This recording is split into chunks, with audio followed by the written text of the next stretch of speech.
The CBS Radio Mystery Theater presents...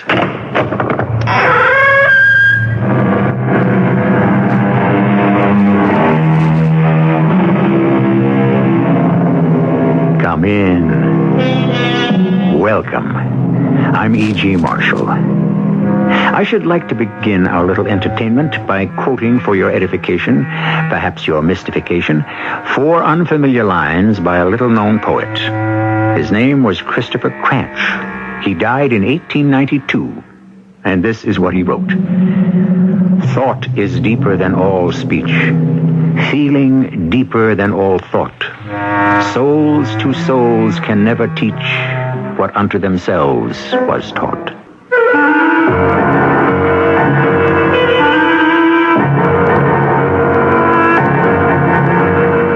Our mystery drama, Beyond Belief, was written especially for the Mystery Theater by Elspeth Eric and stars Jada Rowland and Carol Teitel.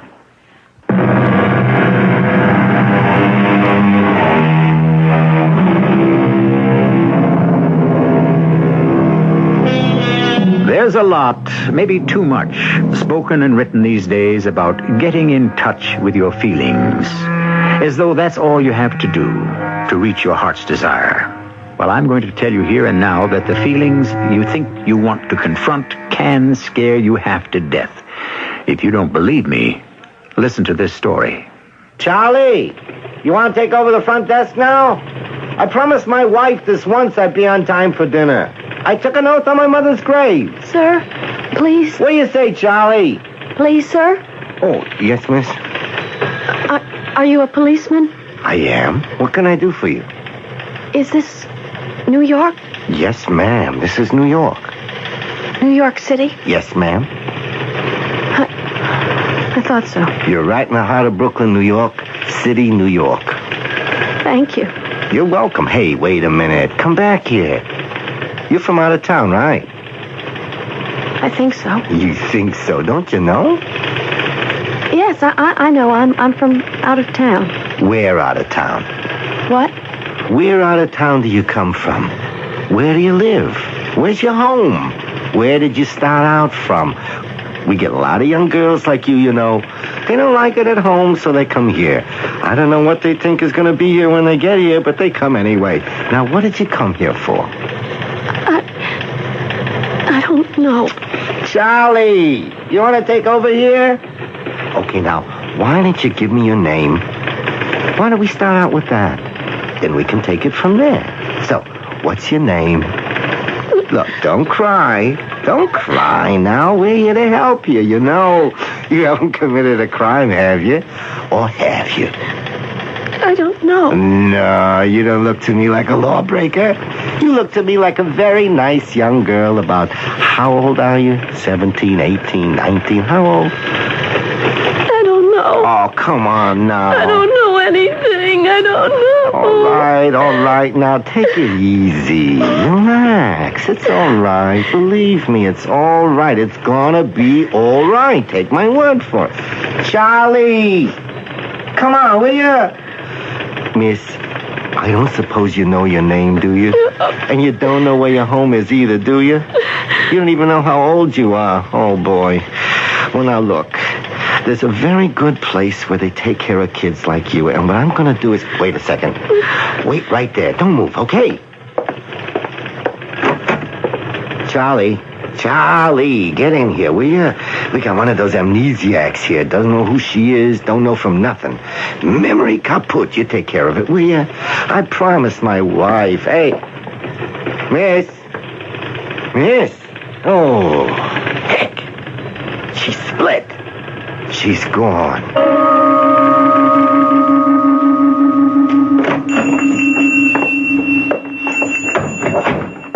Yes. Can I help you? The button came off this coat. Oh, you got the button? Or do you want one to match? Well, I have the button in the pocket. Ah. You need thread, is that it? Yes, thread. Well, that's a hard shade of green to match, but let's try.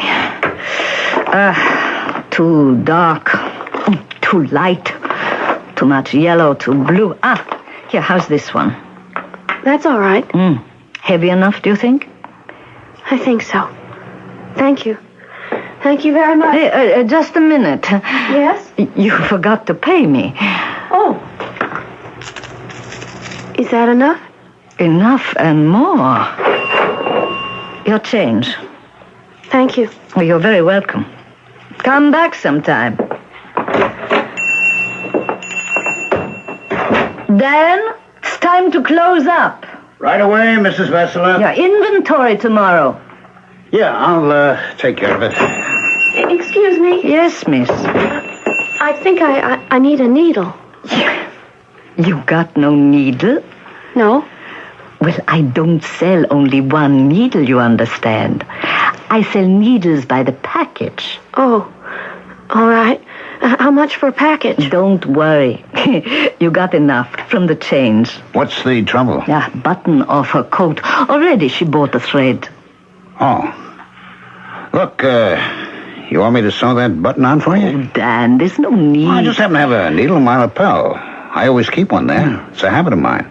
Hey, see? Okay, now let me have your coat. Ah, you're too good-hearted. Yeah, look who's talking. It's closing time. This won't take a minute. Well, I got to get dinner. It's very nice of you. It only takes a minute. Ah, there's your button. Sew it on tight. Thank you. Closing time now. Well, hold on there a second, little lady. You know, your lining is hanging down below your coat. Is it? I didn't notice. Well, come on back here. I'll fix it. Dan, what are you doing? Well, I got my needle out. You don't have to. No, I know I don't have to. I want to. Stand still. But if you want to close up the shop. Oh, that can wait a minute or two. Dan, you know, sometimes you make me so mad. Speaking of dinner, you were speaking of dinner, Mrs. Vesela? Oh, was I? Yeah, you mentioned it. How about inviting this young lady home for dinner? Well, I don't remember inviting you. Well, no, but... Oh, please, I'll be all right. I have some money. Well, were you going to eat by yourself? Yes.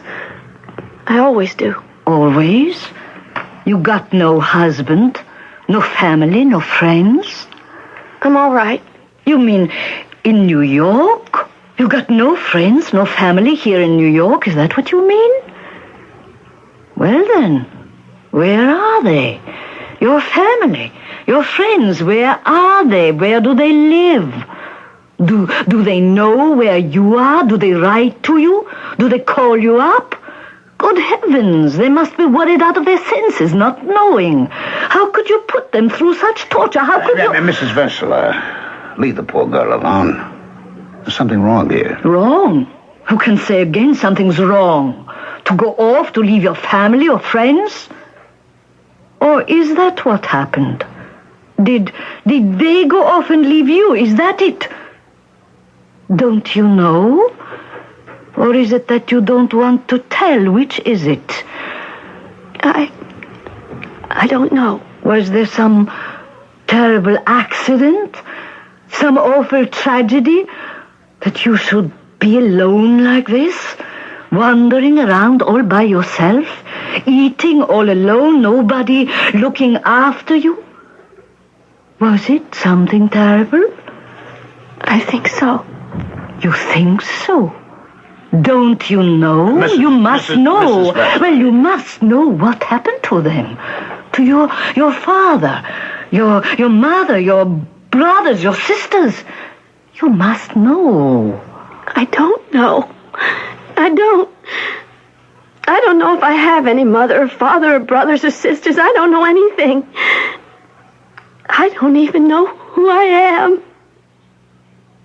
You better come home and have dinner with me and Dan.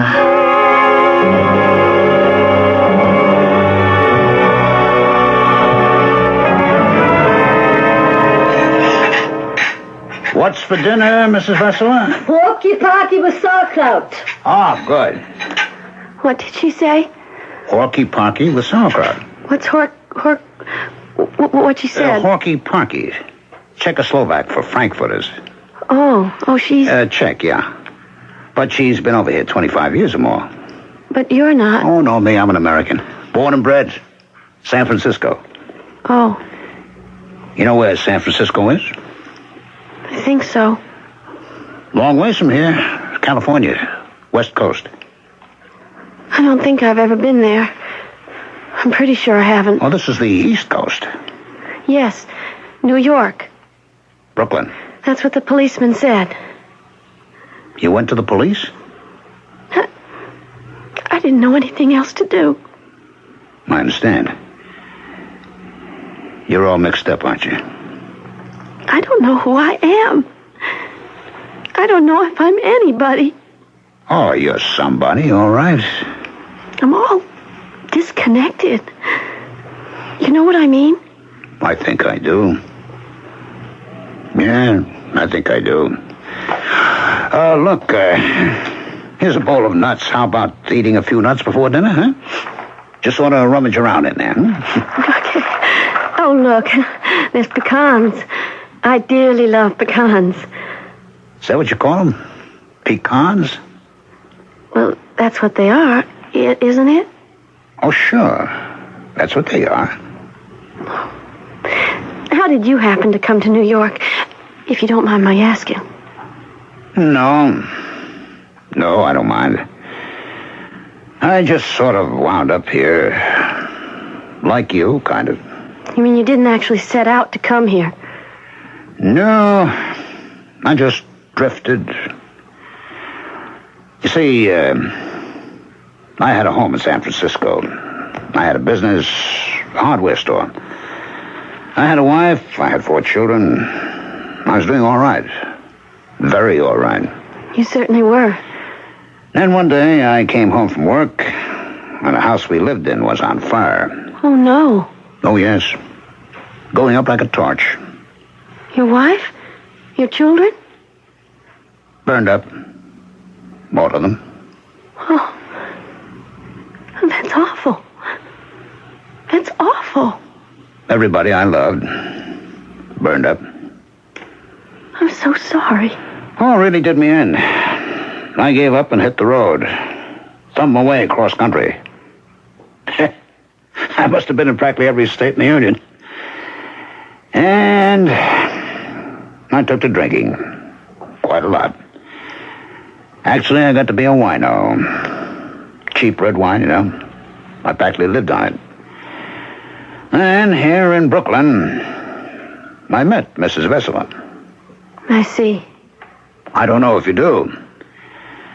Actually, she picked me up on a park bench. I was trying to mend my shirt. Oh, the needle. The one I always carry. I got the habit. And Mrs. Vesela, she said, let me do it. And I let her. And while she was doing it, I started telling her about why I was suzzled on wine all the time. About my wife, my children, about them being burned up in the fire. And that led to us being, well, friends. Because we had something in common. Oh. Everybody she loved has been burned up, too. 25 years ago. In a place called Auschwitz.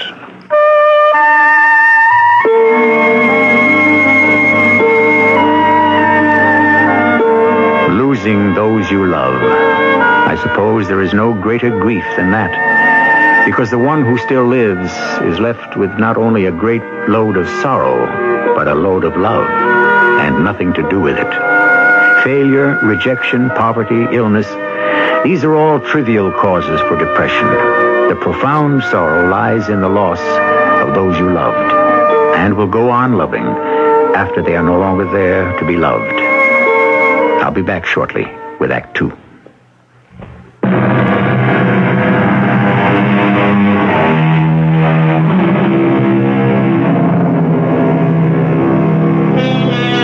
Love and loss. Love and loss. It is the metronome of life, and it is not always death which occasions a loss. Jealousy, selfishness, contempt, estrangement, even boredom can accomplish the same thing. But even then, the faint memory that love once lived and animated the world brings grief unutterable. You never heard of Auschwitz, I suppose? I don't think so. You've heard of the Second World War, I suppose? In school, I think. I guess they left out the most sordid details. Or did they? I don't know. Look, you want to take a look at Mrs. Vessel's garden? It's not much of a garden, but here in New York, we're grateful for anything that's green. I'd love to see it. Yeah, well, come on. By the way, I wouldn't mention Auschwitz to Mrs. Vessler. If she wants to tell you, but she won't. She shut it out of her mind, which I guess was the only thing. You ought to understand that. You've closed up your mind, too, haven't you? I guess. I just know everything went blank. Well, there's the garden, such as it is. Oh, nice. Mostly just things in pots, you see. She couldn't afford to bring in a lot of topsoil. But I do what I can with it. Do you live here? No. I have a room in the back of the store. I help out wherever I can. What are you looking at? What's that tree? Is that a cottonwood tree? Cotton? You said cottonwood? I guess it isn't. No, that's what's called Nylanthus. The tree that grows in Brooklyn. Remember that? No, I guess you're too young.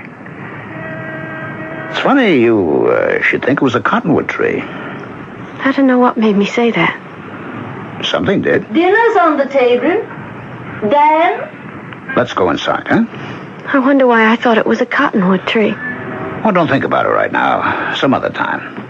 Let's go have dinner. Okay. Sit down, both of you. I'll bring in the hokey-pokey. Such a funny name for Frankfurters. You're smiling a little, you know? Around the corners? Am I? It just feels good to be sitting down to dinner with someone. I felt so lost. All alone. You were lost. But it'll all come out right. You'll see. Here we are. Now, don't let it get cold. It smells good. You like to cook? I think so. I can make chicken fried steak. Chicken fried? Chicken fried steak? Well, haven't you ever had chicken fried steak?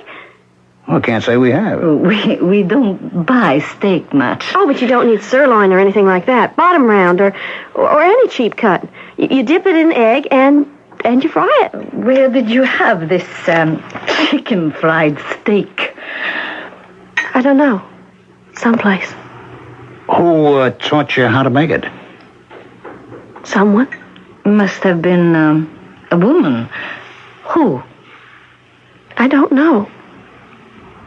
I don't know any women. I don't know anything. There's no use asking me. I don't even know who I am. All right. Now, that's all right. I'm sorry. No, you've got nothing to be sorry for. Oh, nothing at all. Look, you sleep here tonight, and tomorrow we'll figure out what to do.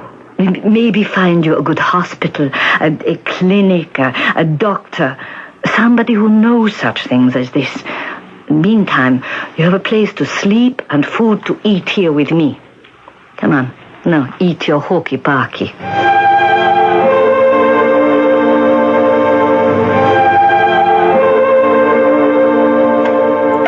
Making goulash, Anna? You can see I am. With dumplings? Have I ever made goulash without dumplings? There's no such thing as goulash without dumplings.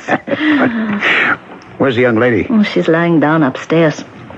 You know, I took her to the clinic at lunchtime, but I couldn't wait for her there. Well, you can trust me to look after the shop. I know that. But you should see these clinics. Dozens of people, dozens of them, all waiting. And lots of them don't even speak English. You know what I bought? Tomorrow being Sunday? No.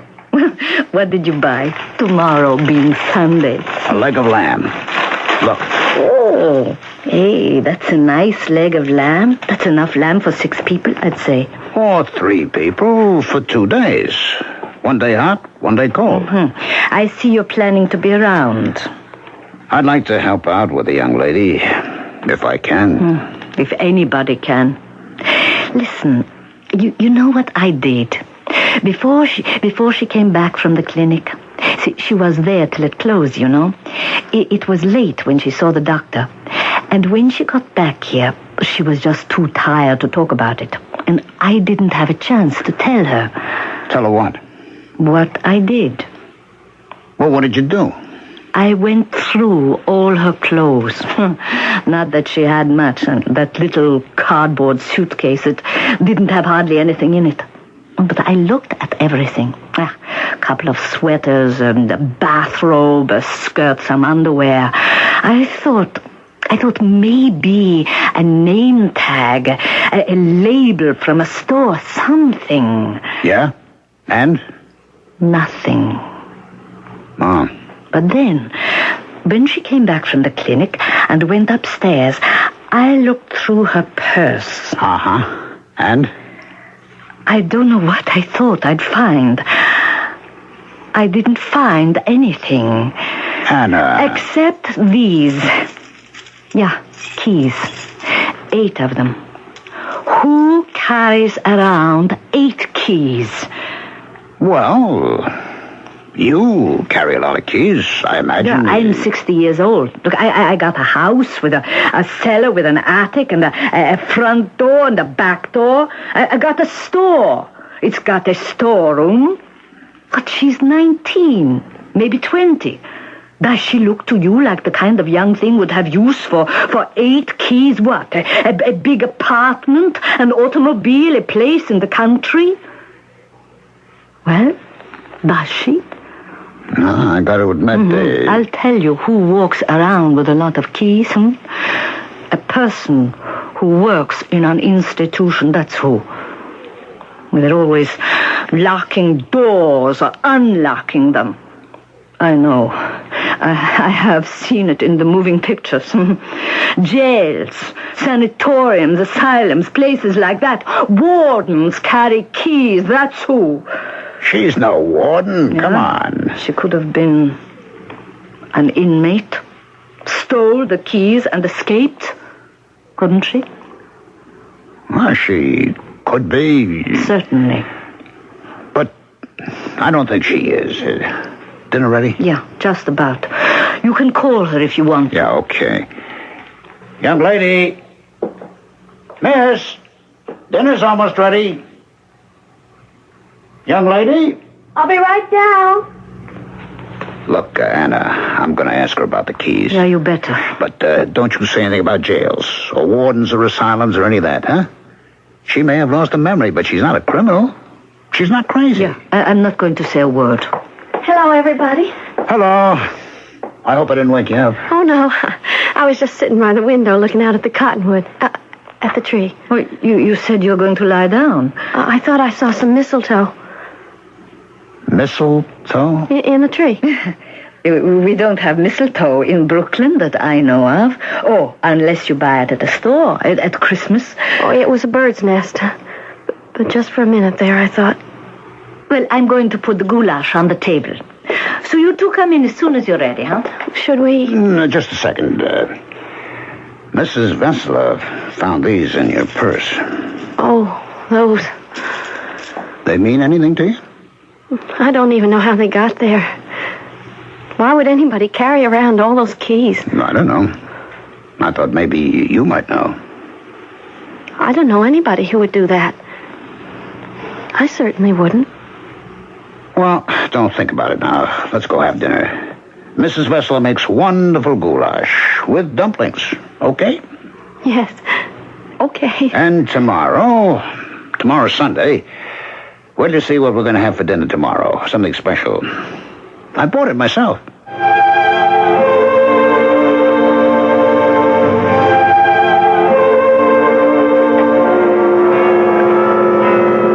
How'd you like church, huh? Oh, I liked it. It was all right.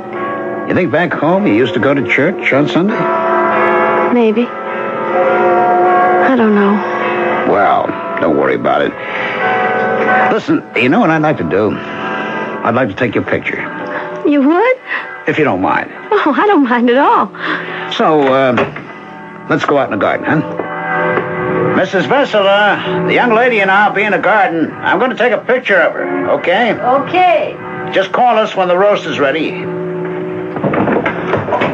Okay. Stand over there by the tree. How would that be? You going to put the picture in the paper? Oh, I might do that. I just might. Look right at me, okay? Or maybe give it to the police. Oh, I don't know just yet what I'm going to do with it. Don't talk now and give me a little smile, huh? Ha ha. That ought to be a good one. Don't move. Turn sideways, kind of. Yeah. That's good. I'll take another. Hold your head up. That's it. Now sit down there on the bench over there. We'll take one more and that'll be it. Yeah. Sit down there. Look at me. Mm-hmm. You never told me how you liked the clinic. It was all right. And the doctor? Oh, he was very nice. Ah, got it. That shot's going to be the best of the lot. So, you liked the doctor, did you? Oh, yes, I liked him. What'd he say to do? He said to come back in 3 weeks. 3 weeks? You got to wait 3 weeks? Well, they're very busy. He's got a lot of people to see. And you're supposed to wander around in a fog? You're supposed to live in limbo like this till he gets around to seeing you again? Hey, that's wrong. That's very, very wrong. But that's what he said. Well, you can't wait 3 weeks. I have to. Come on inside, the two of you. I'm going to put the roast on the table. We should go in. Yeah, we better. 3 weeks. Come, sit down now. Everything's on the table. Dan, you slice the roast. Mrs. Vessler, did you know the doctor at the clinic told our young friend here to come back in 3 weeks? Can you try that? 3 weeks? Hold out your plate, young lady. What is that? What's what? On my plate. It's goat meat. That's lamb. I can't eat that. I never eat that. Nobody ever eats that. That's a nice roast lamb. No, you can't eat that. The wool gets in your mouth. The wool? From the lamb. It gets in your mouth and it sticks in your throat. Don't you know that? It does no such thing. Mrs. Vessler, never mind. Give me back your plate, young lady.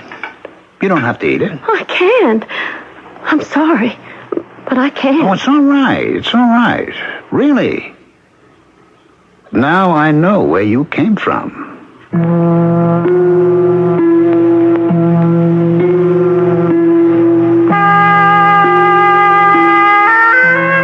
Amnesia is a Greek word meaning forgetfulness.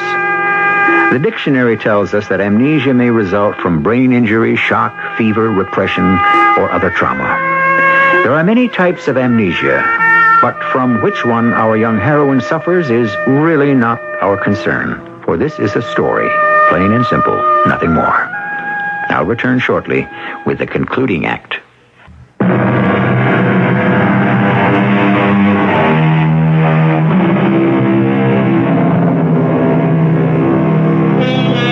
At the end of the preceding act, Dan announced with some authority that he now knew whence the young girl with amnesia had come, where her aimless journey had started that had ended incongruously in Brooklyn, New York.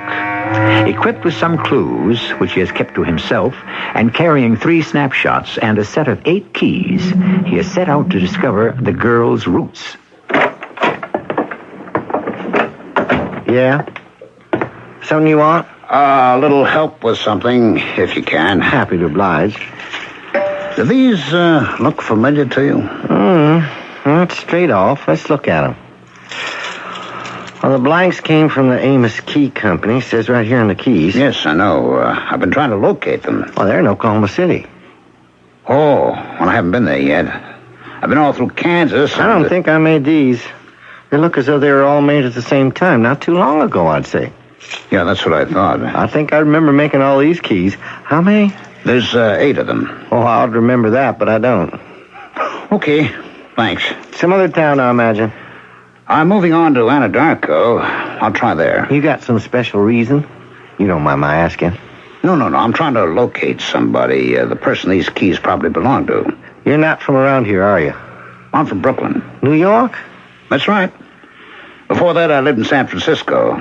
Had a hardware shop there, about like this one. Is that a fact? Gave it up when I lost my family in a fire. Let's look at those keys again. That's funny. 8 keys together on one key ring. Yes, that's what I thought. Wait a minute. These must belong to that woman who lives in Caddo. Well, where's that? Oh, 40, 50 miles from here. But I heard about her. She came here a few years ago. First thing she did was put 8 locks on her front door. 8 locks? Everybody was talking about it. 8 locks. What she'd do was to lock 2 of the 8 locks when she went out, you see? Any old 2.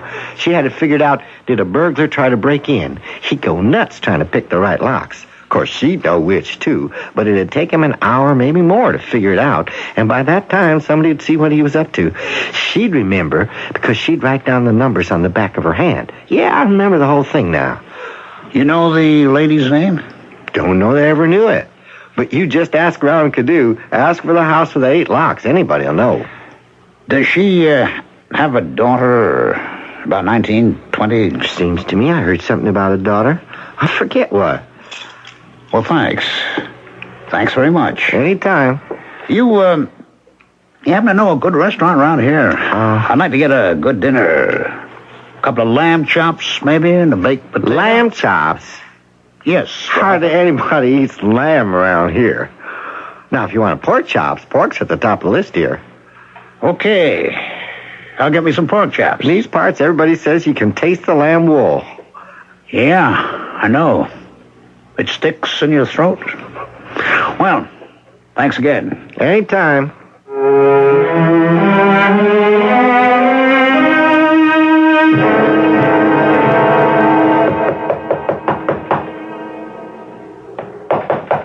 Mrs. Turnbull. Will you please come to the door, Mrs. Turnbull? I have some news for you.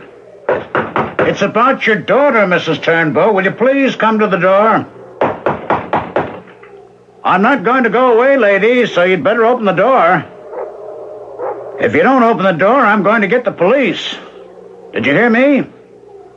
I want to tell you about your daughter. I'm going to stand right here until you open.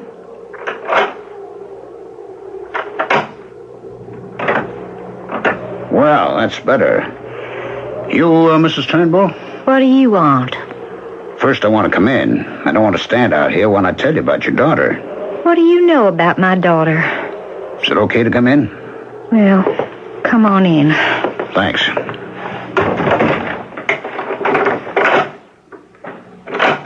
That's quite a system you've got there. All those locks? Well, you never know. Better safe than sorry. I guess so. I know so. Now, what's this about Helen? Helen? Is that your daughter's name? Don't you know? Well, she never told me her name. Picked you up in a bar, is that it? No, that's not it at all. I met her in a store where I work. It's a notion store in Brooklyn. Sells thread, needles. I know what notions are. She bought some thread to sew the button back on her coat. I offered to do it for her, and she let me. That all she let you do? No. I thought so. She let me sew up the lining, too. Yeah? And then what? She came home to dinner. Yeah? And? With me and the woman I work for. All this chummy stuff. And you didn't ask her name.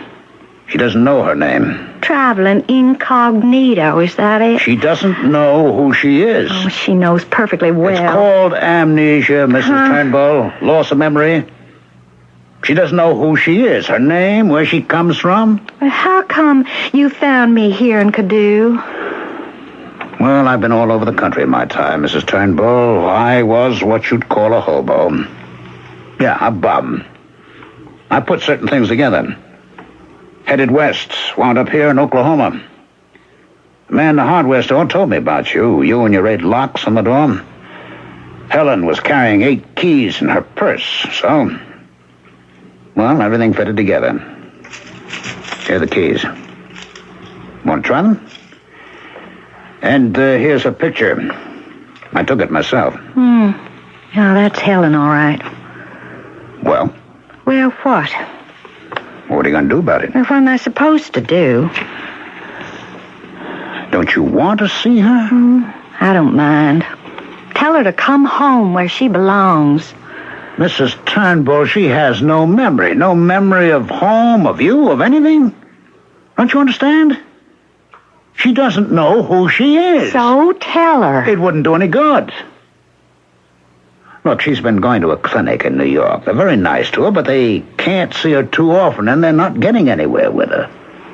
Now they're thinking of using shock treatment. I don't know if you know what that is. I heard of it. It's not a very pleasant thing, Mrs. Turnbull. It means being knocked unconscious. Well, if that's what she needs. Not until we've tried something or everything else. Now, it seems to me, if you were to see her, talk to her, tell her that that you love her, remind her of things when she was little, when she was growing up. Oh, she was all right till she started growing up. She's all right now. Soon as she got to be, say, 14, 15, oh, you know the age. Then it started to be boys. Nothing but boys, boys, boys. Well, all little girls think about boys. And that's why I had all those locks put on the door. So if they come sneaking around, and if she was out with one of them, I'd hear her come in. And if it was 1 minute after 8:30, I would give her such a belt whipping till my arm ached. I gave her a beating she didn't forget in a hurry. Till the next time, of course. Mrs. Turnbull, pack a bag. You and I are going to New York.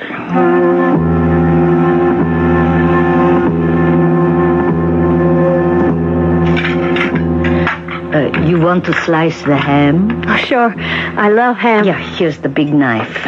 This is an awfully big ham for just 2 people. Well, it's good cold.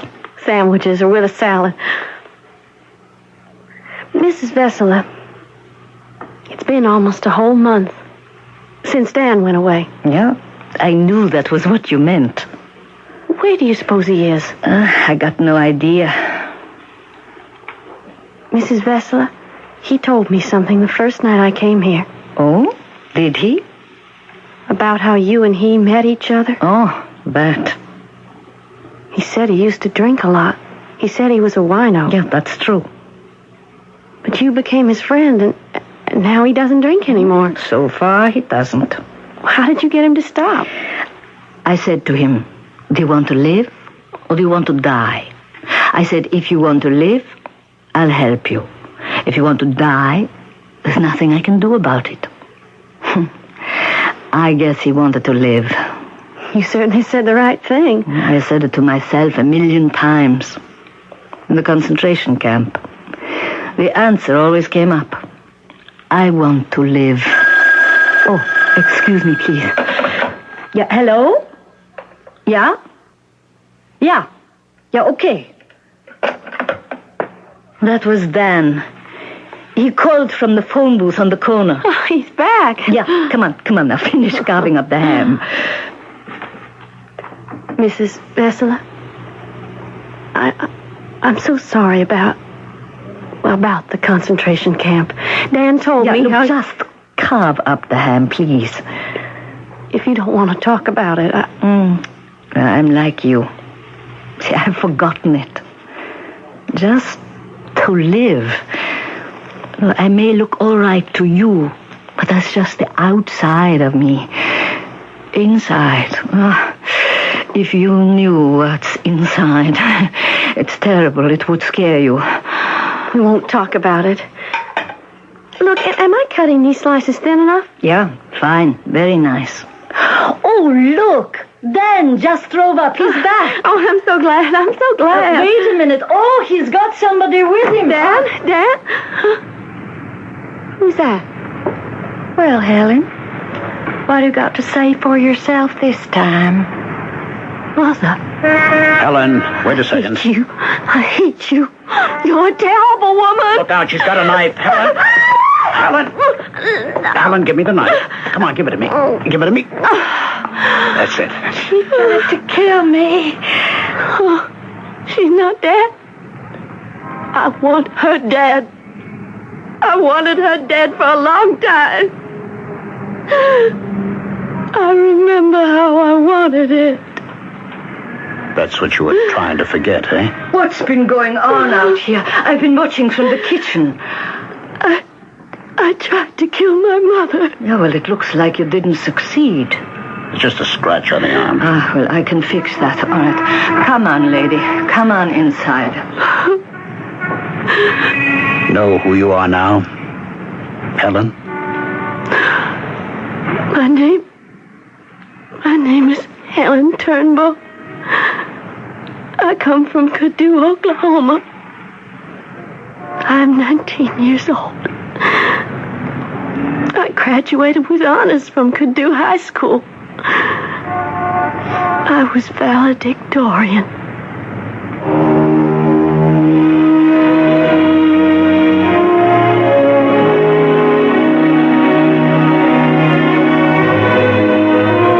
To receive love is a wonderful thing. To give love is even better. But the fundamental, the most important thing of all is to possess and to know that one possesses the capacity both to give and to receive. To be deprived of this capacity is the greatest misfortune that can befall anyone. I'll be back shortly.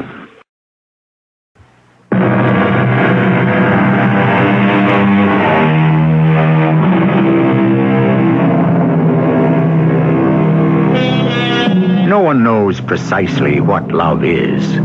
Though poets and philosophers have tried for centuries to define it, I doubt that any one of us has been satisfied with any of the definitions.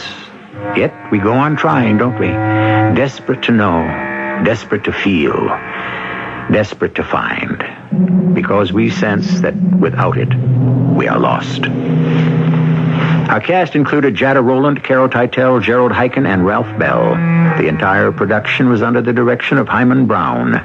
This is E.G. Marshall inviting you to return to our Mystery Theater for another adventure in the macabre.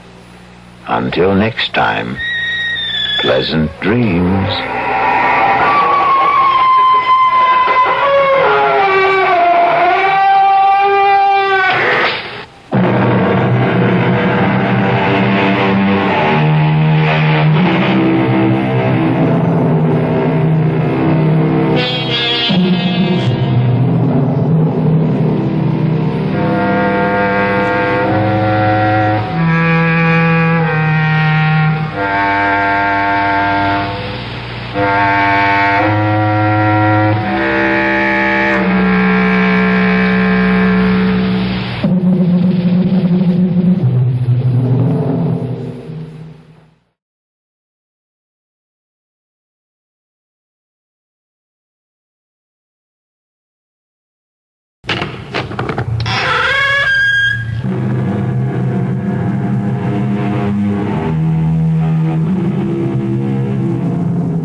I'm E.G. Marshall. We're all doomed, said one philosopher. It is inevitable. It is fate. It is destiny. Our lives hang on a slender thread from one day to another. We place our daily existence in the hands of total strangers and pray for the luck of the draw. We do it when we drive down the highway, when we fly in an airplane. We do it when we elect a president. It is not death we fear, but the inevitability of it. The destiny of one, the destiny of millions, can rest in the hand of a single person.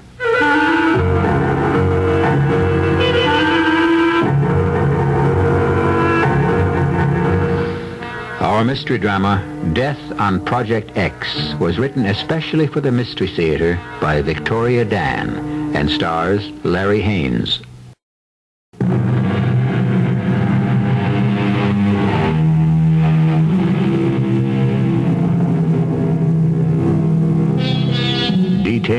Details. In the infinity of government bureaucracy, have you ever wondered about those workers whose job it is to look after the tiny pluses and minuses, the supposedly insignificant paperwork that maintains the order of our society? For them, the sum total of any of our lives is written on a slip of adding machine tape. This is in no way to demean those who pursue these rather thankless back-office careers.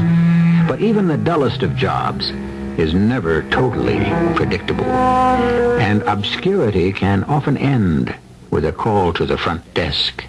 You're probably wondering why I've sent for you, Jenkins. Jenkins is on sick leave, sir. I'm Hughes. What happened to Krebs? Transferred to another department, sir. Well, what about... Haggerty retired last month. Hughes, huh? Mm-hmm. How long have you been with Project Planning Office? 5 years? And, of course, you've served on the review board before? No, General. No? You worked for the planning office all this time and you've never gone on a field inspection? No, sir. Well, then how can you possibly be acting assistant director? Seniority, sir.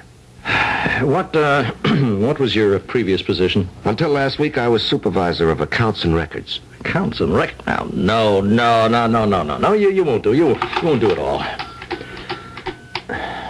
Hello, Haskins. General Glynn here. What do you mean sending me this Hughes fellow? He has no experience. What? Are you sure? He is. Well, no, all right. All right, I'll get back to you.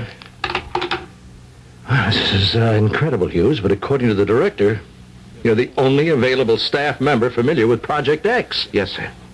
The accounting section is acquainted with every detail of every project. Well, let's hear what you know, Hughes. Yes, sir. Project X, filed under Category 723, Miscellaneous Research, Secret Type D Defense. Total expenditure to date, $1.87 billion. Location, 1/2 mile underground. Craig installation. Personnel, 89 men, 43 women. That's enough, Hughes. You certainly know the raw facts, but knowledge is no substitute for experience. No, sir. This department is overextended. Just find us an excuse and we'll drop Project X. Drop Project X, sir? Or Project W or V or whatever we find sufficient grounds for termination. General Glynn, what would you call sufficient grounds? Bad morale for one, and misuse of funds for another. Yes, I'm sure you could spot that particular one, Hughes. And of course, there's also the high risk quotient. Now, in other words, you have reasonable doubt that adequate safeguards exist to ensure a margin for error. Well, I'm supposed to be able to determine that, sir. I'm no scientist, sir. I'm an accountant. Hughes, I've got my hands full as it is. General, the responsibility. I mean, I've never... I know that, Hughes. And you know that. But so help me, don't you let them know it's your first assignment.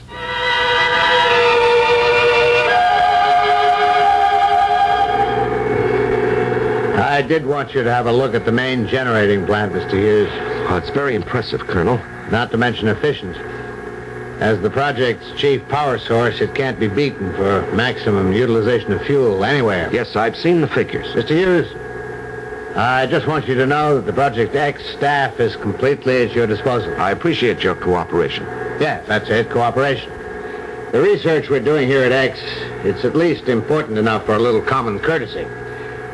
I'm sure you've run into some real belligerent types on other inspections, haven't you? Yes, I have, certainly. If we're finished here, I'd like to take you on to the primary testing facility. This, of course, is the main lab. You won't find another as well equipped in the entire country. At a cost of nearly $67.2 million, I should think not. You certainly know your figures. Well, details have always intrigued me, Colonel. Facts, figures, these things are the black and white. They are the ultimate indicator of success or failure. You sound just like an accountant. Well, you might say I'm interested in seeing the financial outlay for this project is justified by its progress, Colonel. In other words, the boys at the planning office still want to know if they're getting their money's worth. Well, I assure you, Mr. Hughes, at Project X, you certainly are. By the way, I'd like you to join me for dinner, if you have no other plans. Thank you, Colonel. I'd be happy to. Memo to General E.F. Glynn. My first day at Project X. Record most favorable. First impression. Project director extremely cooperative. Facilities well planned and in good order. Staff efficient and congenial. No evidence of any morale problems. Come in. I said come in. Oh, that's strange. Nobody there. Hey, wait a minute, what's this? That's a note. Now, who'd write me a note? Let's see. Beware, the end is near. Beware, the end is near. And what kind of a message is that? You say someone slipped the note under the door to your quarters? Yes, that's right, Colonel. Strange. Colonel, do you have any staff members here who might be a little unstable? Mr. Hughes, our people are carefully screened to avoid just that. Over 130 men and women engaged in top-secret defense research, constantly under stress, and there are never any difficulties? Well, of course, we're human. Occasionally, some of our people experience depression, fatigue, but it's normal. And you say there's no morale problem? Here? No, not at all. I'm sure even you noticed how well our people seem to work together. Do you have any conception of how crucial our research is? Do you think I'd risk it all on demoralized personnel? Well, Colonel, sir, I merely inquired. I wasn't insinuating. I told you we have nothing to hide. We're an open book. Then you won't mind if I paid a visit to your infirmary? Of course not. I'd like to meet your staff psychiatrist. Staff psychiatrist? Yes, I just think a brief talk would clarify things for me, Colonel. I'm sure there are no real problems, but I pride myself on being thorough.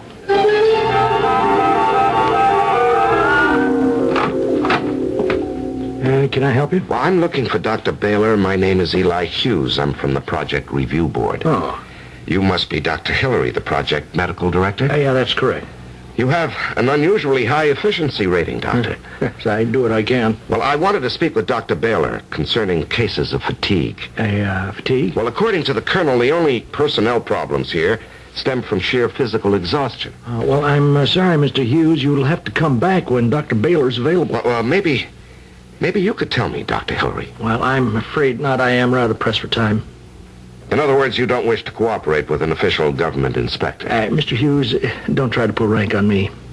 This is your first time out. That's not true, Doctor. It is written all over you. You don't even understand what we're all about here, now do you? Well, I most certainly do. You don't know anything. Adrian. Hello, Dr. Hillary. Who is the man? Adrian, I'd like you to meet Mr. Hughes. Hello. Can you swim? I beg your pardon? Swim. Can you swim in the water? In fact, I don't. But you must. We're going to be with the fishes, so we must know how. Isn't that so, Dr. Hillary? Yes, Adrian, that's true. Doctor, what is she talking about? I didn't mention the seahorses. We're going to be with the seahorses, too. The seahorses? Yes. We'll all be together. The fishes, the seahorses, and the people. That's a fact. Doctor, have you been practicing your underwater breathing like I told you to? Yes, I certainly have. That's good. That's very good. Doctor, could we step outside for a moment, please? Adrian, we have to go away now, but we'll be right back. Okay. Would you explain to me what that was all about? You mean Adrian? Well, that girl talks like an idiot. An idiot? Well, let me tell you something, Mr. Hughes. That girl happens to be Dr. Adrian Orman, the chemist. That girl? Yes, assistant to Professor Shoup, the man behind the X Factor. Oh, I don't understand. What happened? Well, a few weeks ago, she just snapped. Just like that? Yeah, I'm no psychiatrist. I'm a surgeon. But I can tell you this. She was very dedicated, a perfectionist. She wasn't satisfied with the final conversion formula. Shoup's formula? Right. She insisted that there was an error somewhere. It just didn't feel right, was how she put it. In any case, she went for days without sleep, without food, looking for some imagined error. Well, she finally cracked from sheer fatigue. Oh. I'm very sorry. Are you? Are you really? Yes, Doctor, I really am. Well, you shouldn't be. To feel sorry is to care, and to care is to become involved. What's wrong with that? He's here, isn't he? The man from Project Review? Jerry, this isn't good for you. Now, you should stay in bed. I'll go. I will, just as soon as I talk to him. You're the man, aren't you? I'm Eli Hughes from the planning office. Please listen to me. Jerry, I want you to stop this. But he has to know. He has to know how sad it is.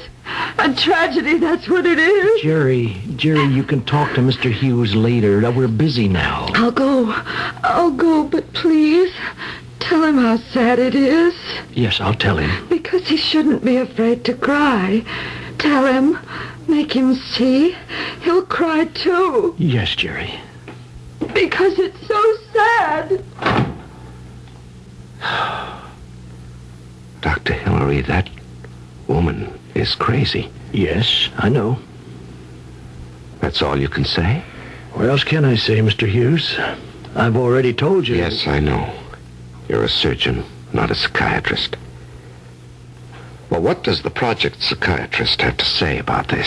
Mr. Hughes, Dr. Jerry Baylor is the project psychiatrist. The Bible says, "Physician, heal thyself." Obviously, we have just met the perfect example in Dr. Baylor. If this woman is the resident psychiatrist, what can we expect from her patients? Are the lunatics indeed running the asylum? That is, if Dr. Baylor really is a lunatic. After all, who are we to say? We don't make hasty judgments here. We examine all issues carefully. We'll be back in a moment with Act 2.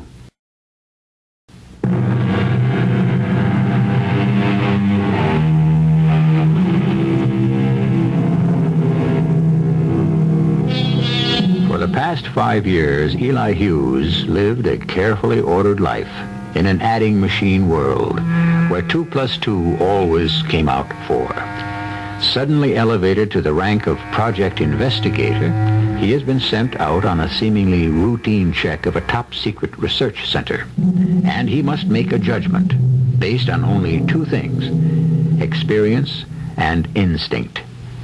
Lacking the first, we can only hope he has a little of the second. Instinct, that subliminal sense that tells us something is wrong. Colonel, what I want from you is an answer. An answer to what, Mr. Hughes? That woman I met just 10 minutes ago in your infirmary. According to my records, she's still on salary as a full-time staff psychiatrist.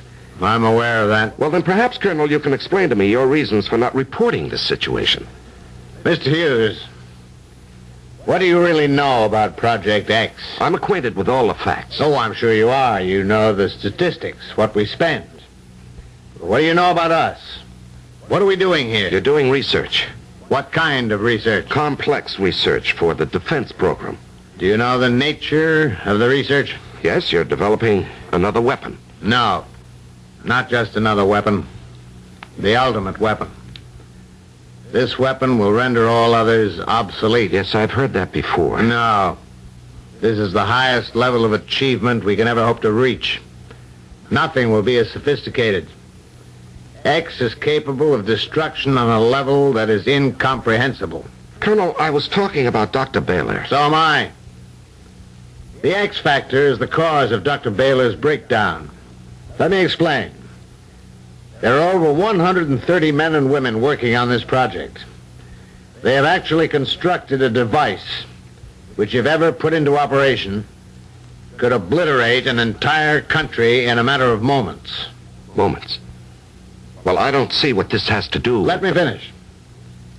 Our people are working on the ultimate weapon. Can you imagine the moral and ethical implications? The guilt resulting from association with the most devastating weapon ever built by man? Dr. Baylor worked around the clock with some of our people. She listened. She cared. Unfortunately, she had no one to discuss her own doubts and guilt she had absorbed from others. The strain was too much. You mean she broke from the pressure? That's right. And so you understand why... Yes, I'm sorry, Colonel. I had no idea, but still, this must be reported. The woman must be sent home. Why? Well, because this woman is a government employee drawing a $37,000 salary. That's your reason? Well, Colonel, isn't that reason enough? We're speaking of a broken woman, Mr. Hughes. Yes, I understand that. Well, if you understand, then where is your compassion? How can you send this woman back into a world she no longer fits into? A record forever ruined. I can't help that. At least here, she does no real harm. That woman is harmless? Absolutely. She still has the delusion that she's helping her fellow workers. She feels useful. Would you take that away from her? Well, I'm not trying to. I mean, I have to follow regulations. So you'd send her away and strip every last vestige of dignity from the woman? Do you have any idea how overextended this project is? She no longer qualifies as a member of your staff. And how do you know what qualifies someone as a member of my staff? Now listen, Eli. Now let's forget the formalities for a while. I want you to erase from your mind the stereotype of cold-hearted military officers. I care about this project. And I care about these people. And I think what's good for one is good for the other. But I'm talking about efficiency. And I'm talking about humanity. Well, you can't have both, Who sir. says so? Maybe you've been behind your desk too long. Or maybe you've been on so many field inspections that we all begin to look alike to you. No. In fact... In fact, what? Nothing. You'll have to excuse me, Colonel. I have work to do. You're making your first mistake, Mr. Hughes. You are becoming personally involved with this project. I am not. If something is disturbing you, why not just put it in your report? Because I want to be fair about this. I know you've just been talking with the colonel. As a result, you've made your second mistake. What are you talking about? I mean, you just can't leave well enough alone, can you? You're beginning to doubt yourself. Doubt this project. Is it really worth all the expense, all the trouble? And what do you think? Well, I can't answer. I refuse even to let myself think about it. If you want answers, why don't you talk to the man who made it all possible? And just who are you talking about? The man behind the X Factor, Professor Shoup. But I want your opinion. I already told you, I have no opinion. And if I did, I certainly wouldn't advertise it. To you or to anyone else. Project X is the only sure way to a permanent and lasting peace. The ultimate weapon, Professor? But of course. Well, I don't understand how a weapon will bring peace. Isn't it obvious? Well, frankly, no. If we have the means of destroying our enemies before they are capable of responding, who would ever dare attack us? Well, what if you did use it? Wouldn't it destroy everything? No. Let me explain to you what the X Factor really is. It is the power to harness the elements contained beneath the Earth's crust and channel them for our own use. A virtually unlimited source of natural energy combined with the power to control it, actually direct it. In other words, pinpoint destruction. Yeah, that's right. Oh, I had no idea. That is why it will bring us peace, because to contemplate war in the face of Project X is to be faced with obliteration without hope of escape. The choice will have to be that of trust and peace. Yes, I never thought of that. You must admit it all puts the matter quite in perspective, does it not? It certainly does, Professor.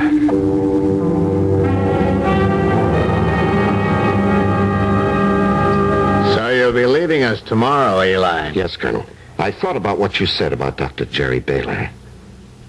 I'm not going to make any mention of it in my report. It's not necessary to the case. Thank you. As far as I'm concerned, if you consider Dr. Baylor to be a member of the Project X staff, I won't dispute it. What brought about this sudden change of heart? Colonel, I am not a man affected by sentimentality.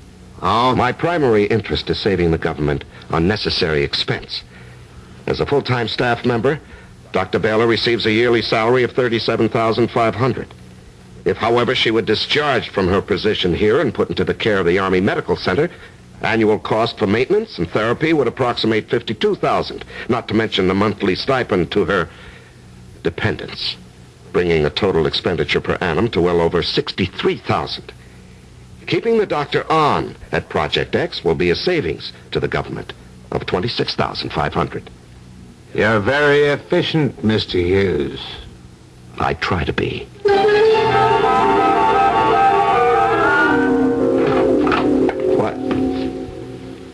What are you doing in my room? They said you were leaving. Yes, that's right, Dr. Baylor. But you just arrived. Well, I've been here 3 days. That's not long enough. Don't you realize that? Doctor, I find that the time was sufficient. I know what you're going to tell them. How could you? You don't have to be a mind reader. Everything's fine here. That's what you'll tell them. Everything's ship-shape and okay, but you're wrong. Dr. Baylor, Jerry, I really have to be packing. That's right. Avoid me. No, I'm not trying to I avoid understand. I know the kind of person you are. You've taken orders all your life, and now you're afraid to make trouble. No, that's not true. It's true, and you know it. But I upset everything. I'm the broken cog in the wheel. Well, just you listen to me, because I'm a psychiatrist. I know what I'm talking about. Yes, of course you do. Don't patronize me. Jerry, I understand your situation, really, I do.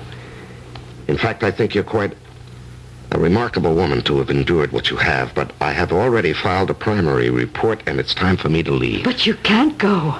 Not until you see the reality. The reality of Project X.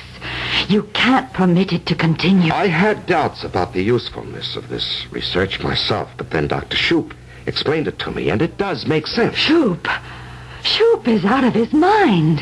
He is out to destroy us all. How can you say that? He's a believer in peace. You're wrong. He wants to destroy us, and he will, unless you stop him. Jerry, believe me, what you're going through now is due to fatigue. You've been stretched to the limits of exhaustion. You fool. Are you blind? Destruction is near.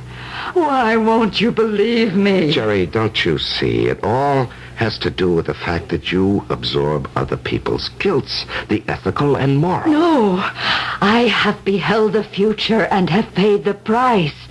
The horror was too great for anyone to remain sane. But you, Eli, you can save us. But you won't. No, you're right. You're right, Eli. Don't permit yourself to care. Leave now before you begin to doubt. Don't let yourself care, or you'll be destroyed.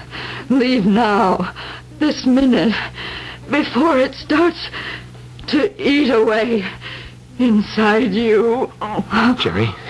Jerry, what is it? Before it's too late. Before the caring destroys you. Jerry, what's wrong? I see. Under the facade, you are sensitive.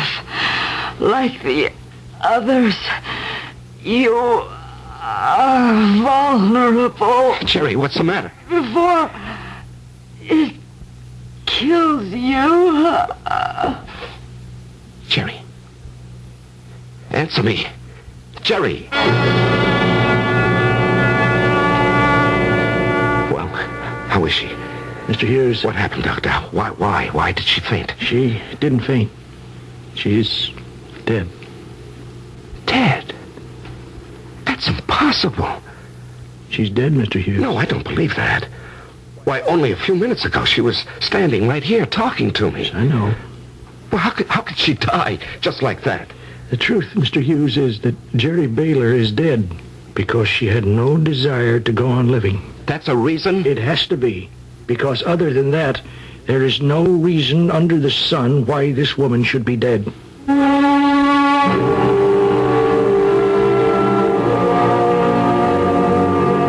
The road to resolution starts with doubt.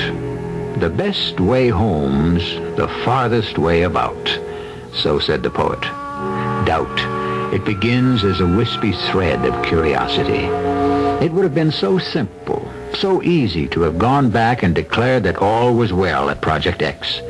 But now doubt, the ultimate weapon of man's own conscience, has been planted inside the practical, well-ordered mind of Eli Hughes. And that is going to prove very unfortunate for him when I return with Act 3.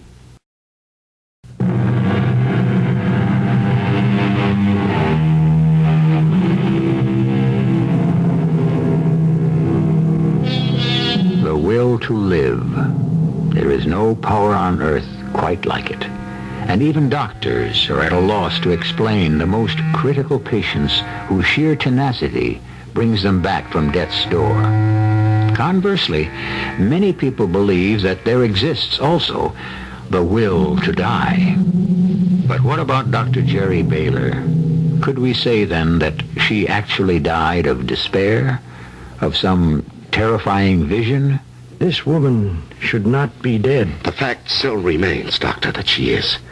Now, there has to be some sound medical explanation. There always is. All right.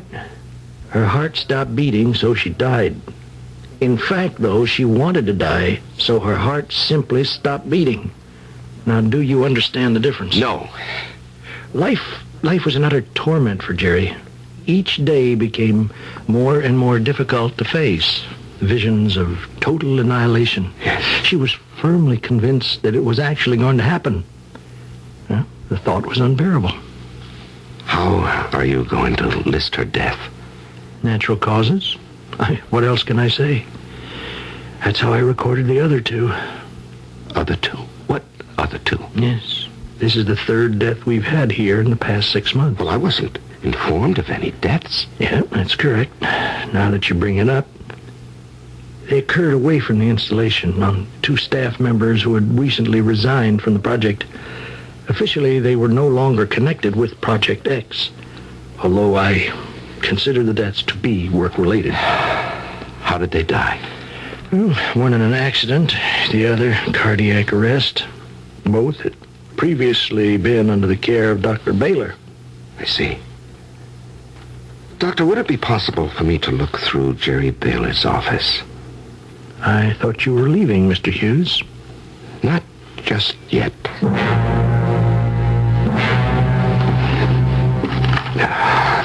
Nothing so far, nothing. Now, she had to keep some kind of records, I'm sure of it. But where... Wait a minute. One of these tapes. Maybe it's on tape.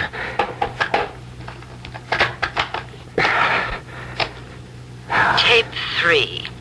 Received news today of Dr. Vanetti's death. The second death in under a month. There must be a correlation. She did put it on tape. Well, maybe now I can get some answers. In conclusion, both of the deceased scientists had the following in common. They worked in the same lab. They both had previously expressed anxieties to me connected with the safety of Project X. Both admitted to an overwhelming sense of doom. Both had unusually high sensitivity ratings. Sensitivity ratings? Now, what can she mean by that? It's sort of an unofficial scientific term, Mr. Hughes. A sensitivity rating is a scale that Dr. Baylor used to classify the intuitive nature of her patients. Now, she believed that some people have a greater sensitivity to stimuli than others. Now, she was almost afraid to use the words extrasensory perception, but she believed that some people have a kind of antennae that enables them to detect danger present in any everyday situation. A kind of sixth sense, Doctor? If you go along with her theory, I guess you could call it that.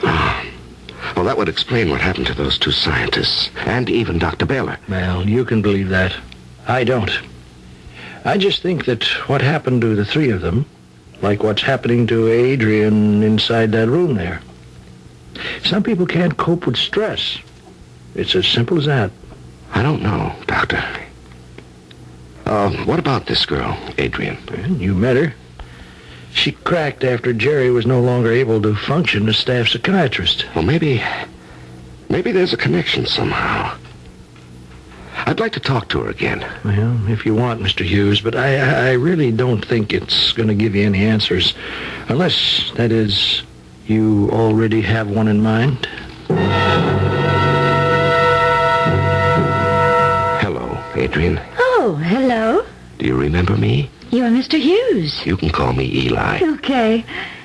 Eli, have you learned to swim yet? No, but I I will. You better hurry up. You don't have forever, you know. Yes, Adrian, did you know a man named Dr. Venetti? Who? Dr. Venetti. He was a chemist like yourself. Both you and Dr. Venetti came to work at X around the same time. Dr. Venetti? Yes, he worked alongside you and Professor Shoup. Professor Shoup? Yes, that's right, Adrian. Now, maybe you can tell me about Dr. Venetti. No, I don't want to. All right. I don't want to upset you. Do you see these figures, Professor Shoup? What are you talking about? Do you see our calculations, Shoup? You've made a mistake. Why won't you double-check your figures against ours? Professor Shoup, why are you so stubborn? Your calculations are off. What calculations? I can do a backstroke and hold my breath underwater for almost 1 whole minute. Adrian, what calculations are you talking about? I don't want to talk to you anymore today. You're too serious. I hope you don't mind me disturbing you, Professor Shoup. Oh, of course not, my boy. Now, you were asking me about Dr. Venetti and poor Adrian. Yes. Did you all, how do I put it tactfully? Did you all get along well? Very tactful, my boy, but unnecessary. In fact, the three of us got along famously. Just famously we did. Well, the reason I'm asking you is because Adrian mentioned something to me about some calculations being off.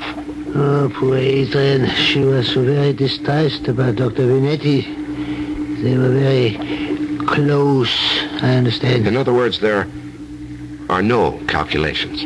Well, certainly there are. The calculations on my conversion formula. We start testing next week, and I'm very excited. And so is the Colonel. I take it that Dr. Venetti disagreed with you on some of your figures. No, he certainly did. But I set him straight quickly. Yes. Professor, who double-checks you?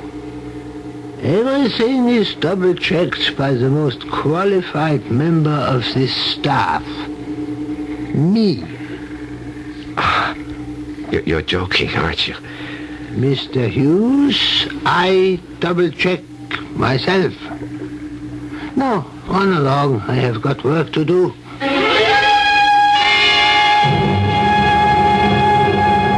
I think you're taking this all too seriously, Eli. Colonel, I heard him with my own ears. He said he double-checks himself. Well? I don't know about you, but I call that an extremely unscientific attitude. Now, I certainly intend to mention it in my report. I'm beginning to have my doubts about Professor Shoup. Oh, now, look, you have to understand, the professor is a genius, an absolute genius. Colonel, I find your attitude very unprofessional. I'm raising serious doubts to you about the emotional stability of your chief scientist. Now, how can you just dismiss it with a shrug of your shoulder? Because, well, it's this way, Eli. We're testing X on a very small scale next week. And as a favor to me, I'm asking you to let this all ride until after the test takes place.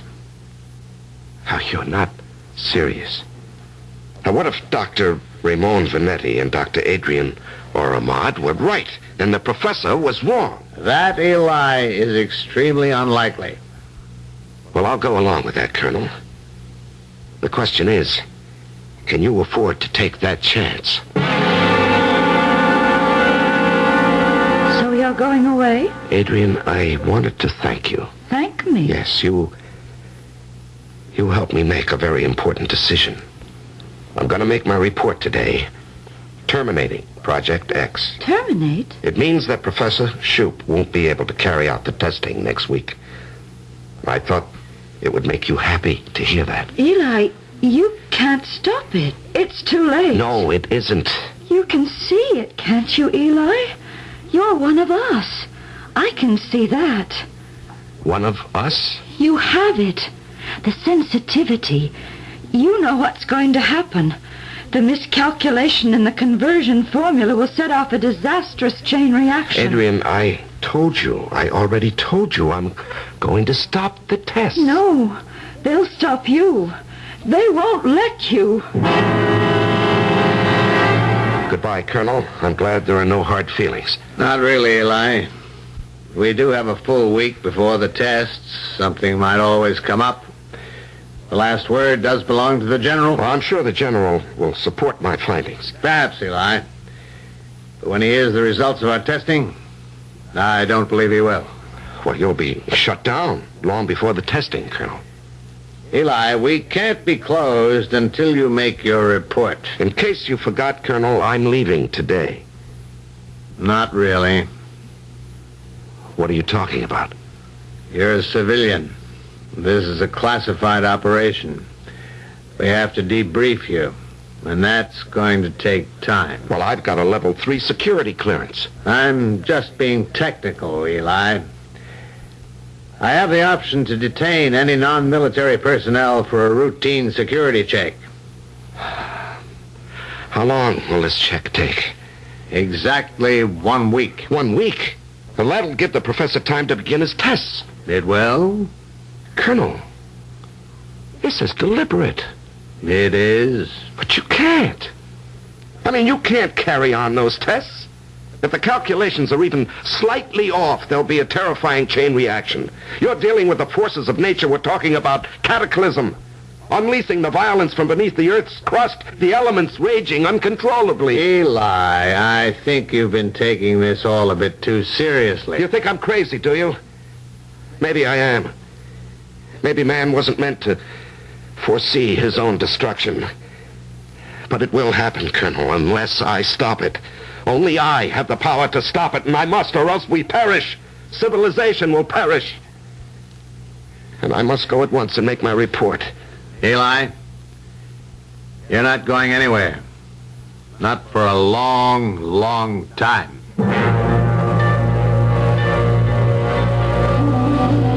No, lie down, Mr. Hughes. How long have I been here, Dr. Hillary? Almost a week.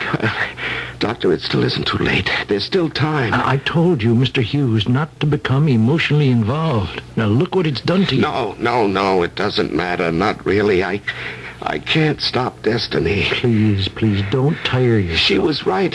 Jerry was right. It's a mistake to care. It'll destroy you if you care. Please, Mr. Hughes. Eli. It won't be long now, Doctor. We'll all fall in. Down to the bottom of the ocean. Back to the fishes. Well, rest now. The fishes and the seahorses. General Glynn? Yes, come in, Corporal. I want you to take a letter to the director of Project X. Ready, sir. To the attention of Colonel Lilly, Project Director. Sir, in lieu of a progress report from Investigator Eli Hughes, our Secondary Review Committee has voted to send a replacement sometime in the following few weeks. In the interim, as Project X poses no immediate threat to the safety of this country, permission is hereby granted for you to continue with your research. Signed, Major General E.F. Glynn, Commander-in-Chief of Military Forces, Atlantis.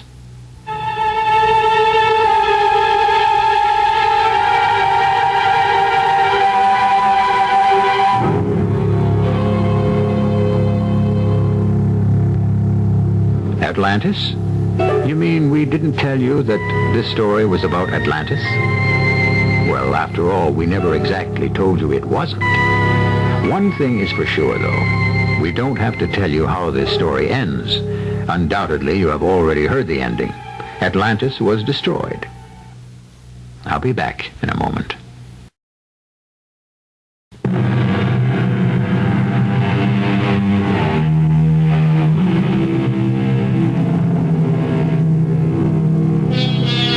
Is man bent on destroying himself?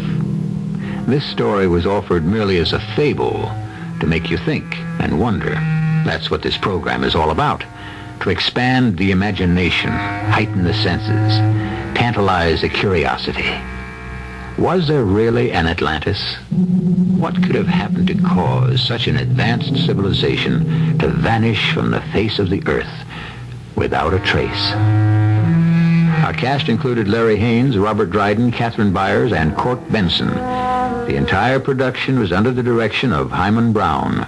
This is E.G. Marshall inviting you to return to our Mystery Theater for another adventure in the macabre. Until next time, pleasant dreams.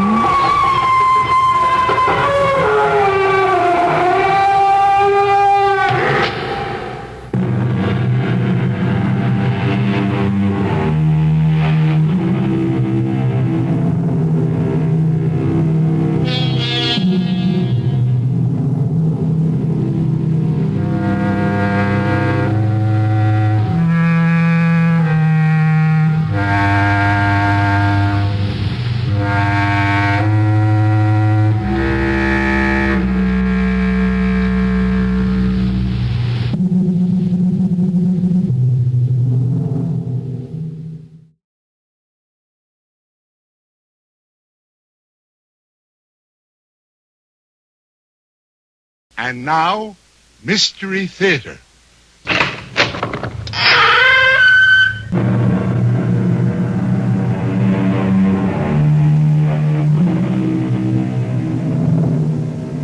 Come in. Welcome. I'm E.G. Marshall. Welcome to the world of the uncanny, the eerie, the unearthly. Strange things happen. They have happened to me and will again. They've happened to you and will again. They happened to Norman Meredith, but they will never, never happen to him again. Because, well, listen.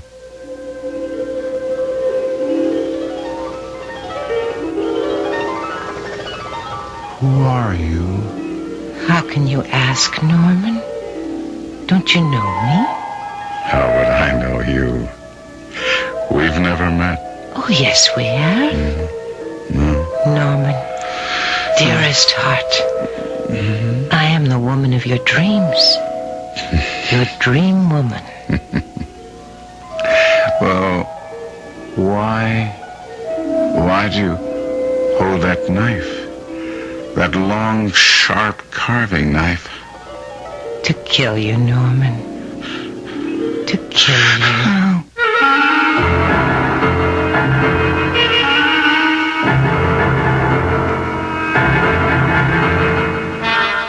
Our mystery drama, The Dream Woman, is based on the classic by Wilkie Collins and was especially adapted for the Mystery Theater by George Lothar and stars Kevin McCarthy.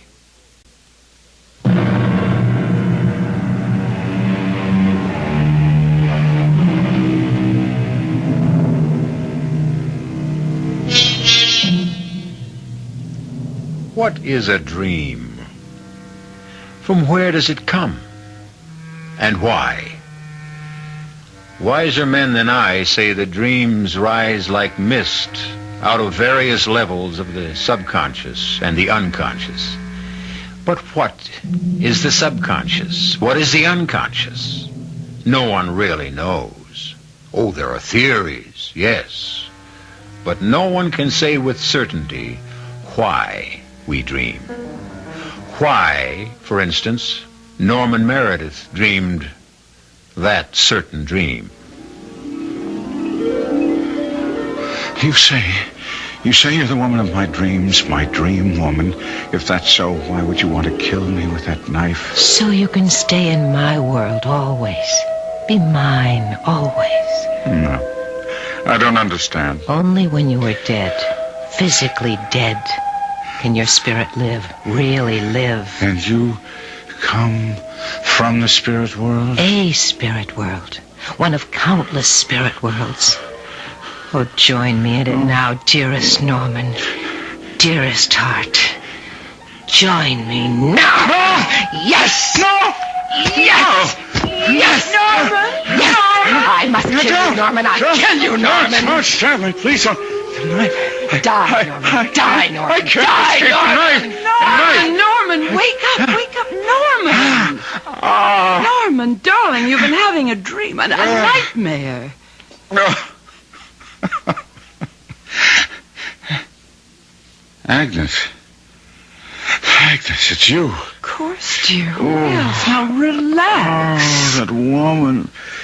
Horrible.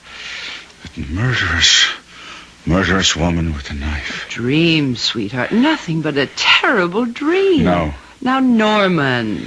I saw her so clearly. Her and the knife. A long carving knife.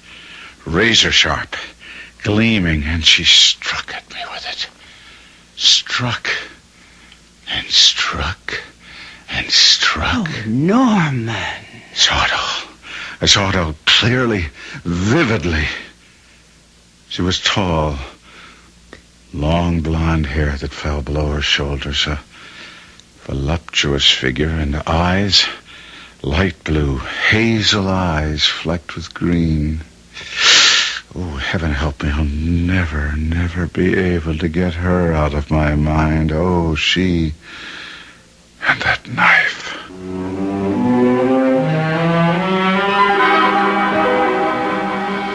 Well, now, Norman, I can tell you this. As a psychiatrist, I have a number of patients who are troubled with nightmares, often with the same recurring nightmare, but they never come true, Norman.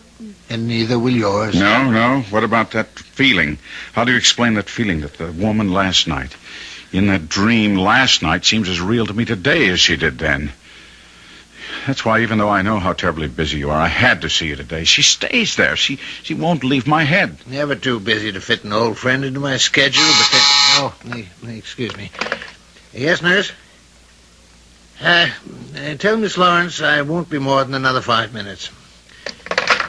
And I see, where was I? Oh, yes. I was about to say, I'm all but positive you won't have this dream again, Norman. Frankly, I think you've been driving yourself too hard. All right, now what's the meaning of this, Dr. Gerstein? Miss Lawrence. You have kept me waiting more than 20 minutes. Well, I'm sorry, Miss You're Lawrence, sorry. but you... I've got a hairdresser appointment at 3, and you're sorry? Look, Buster, you may be the great psychiatrist, Dr. Arnold Gerstein, but I am Sandy Lawrence, and nobody pushes me around, But okay? nobody's pushing you around, Miss Lawrence. You don't call making me wait 20 minutes pushing me around? No. Not when an emergency comes up. He the emergency? Miss Lawrence, if you'll just be patient another minute or so. All right, another minute, but no more, you understand? And I mean it. What's the matter with him? Why is he staring at me like that? Hey, what's with you, Buster? Give me the willies. 1 minute longer, Miss Lawrence. I won't be more than another minute. What is with you, Norman? You were staring at Miss Lawrence as if she'd shocked you. Who is she, Arnold? Her name is Sandra Lawrence. What does she do? Well, she claims to be an actress, but I don't think that's quite the profession she's in. Why were you staring at her like that? Didn't you notice? Notice what? Tall, sexy, long blonde hair, hazel eyes flecked with green. Oh, yes. She resembles the woman you saw in your dream. No, not resembles, Arnold. She is the woman in my dream.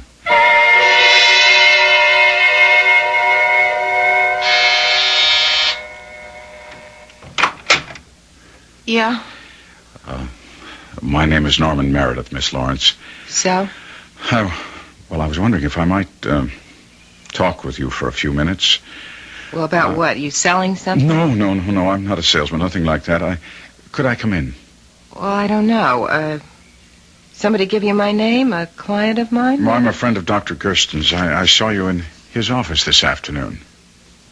Oh, hey, you're the character that kept staring at me. I apologize for that. It was very rude of me. Yeah, well, that's okay. I mean, lots of guys stare at me. Could I? Yeah, sure. Come on in. I followed you after you left Arnold's, Dr. Gerson's office. You followed me? Yes. Hey, you got it bad. Unless you got some other reason for playing bloodhound. How about a drink first, huh? First? Oh, well, if you got it that bad. No. I don't think you understand. I want to talk to you. Talk to me. Well, if that's the way you get your kicks. Tell me about yourself. Miss Lawrence, tell me all about yourself. You're real flaky. You just want to talk? I want to know all about you. All about you. Who you are, where you come from, what you do for a living. Oh, come on. You must be kidding. What I do for a living? Hey, Norman, you put me away. You really do. Dr. Gersten said you're an actress? Yeah, you could put it that way. I put on a real good act. Well, if you mean what I think you mean... Well, what else would I mean? I mean, you can't be as square as you sound. Or can you? Look, will you stop staring at me like that? I really don't like being stared at. I'm sorry. I can't help myself. You fascinate me. Miss Lawrence. Sandy, that's for Sandra. Sandra? I dreamed of you last night. Uh-huh. Well, lots of guys do. Men who've never met you. Well, okay, so you dreamed of me last night. I mean, what do you want, an Academy Award? No, I want to get to know you better. Come on, Normie, what's the angle, huh? No angle. I told you.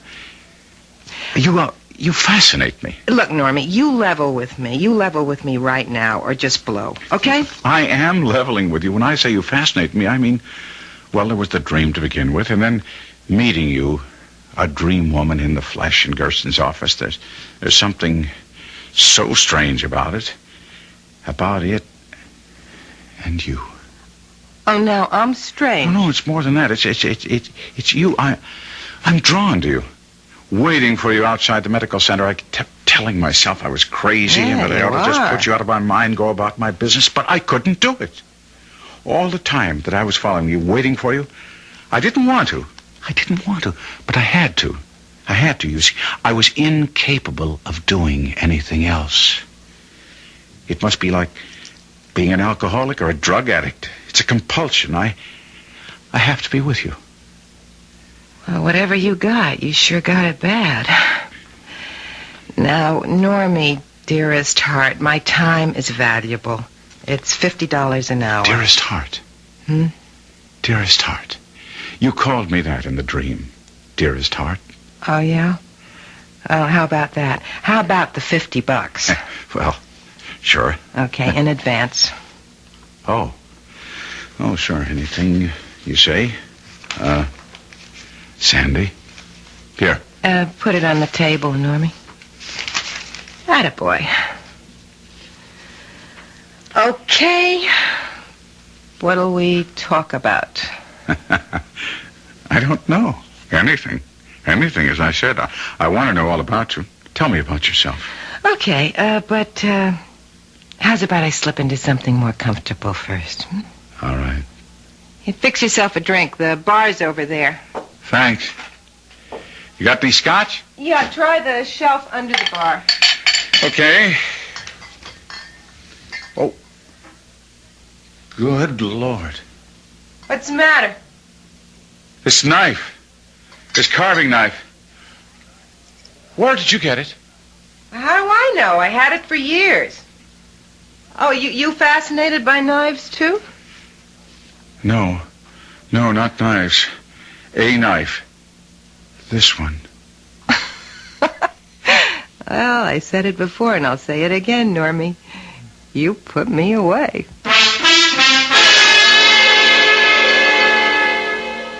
Divorce?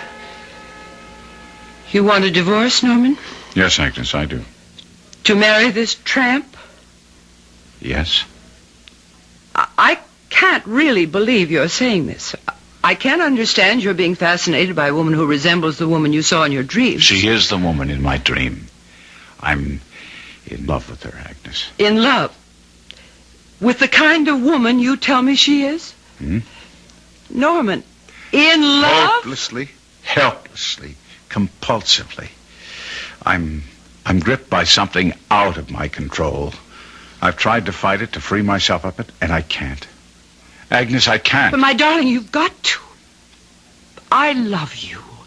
Yes, and you love me. I know you do. Yes. We've been married for 20 years, yes. happily married. But- You can't throw years away like old shoes. Destroy everything we've built together. Everything we've come to mean to each other. I'm powerless to do anything else. Well, I am not. What do you mean?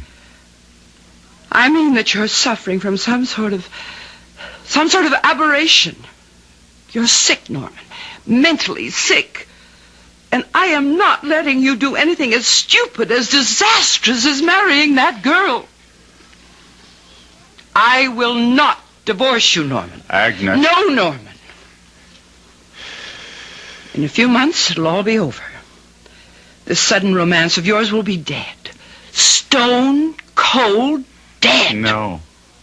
In a few months, I will be stone cold dead.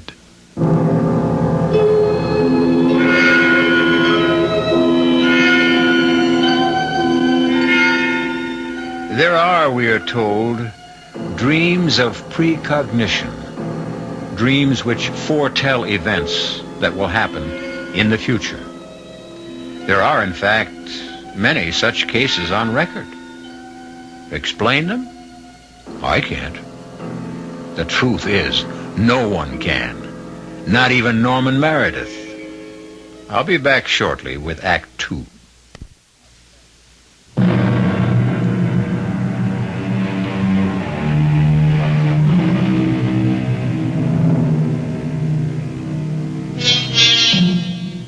We have asked, what is a dream? And come up with anything but a satisfactory answer.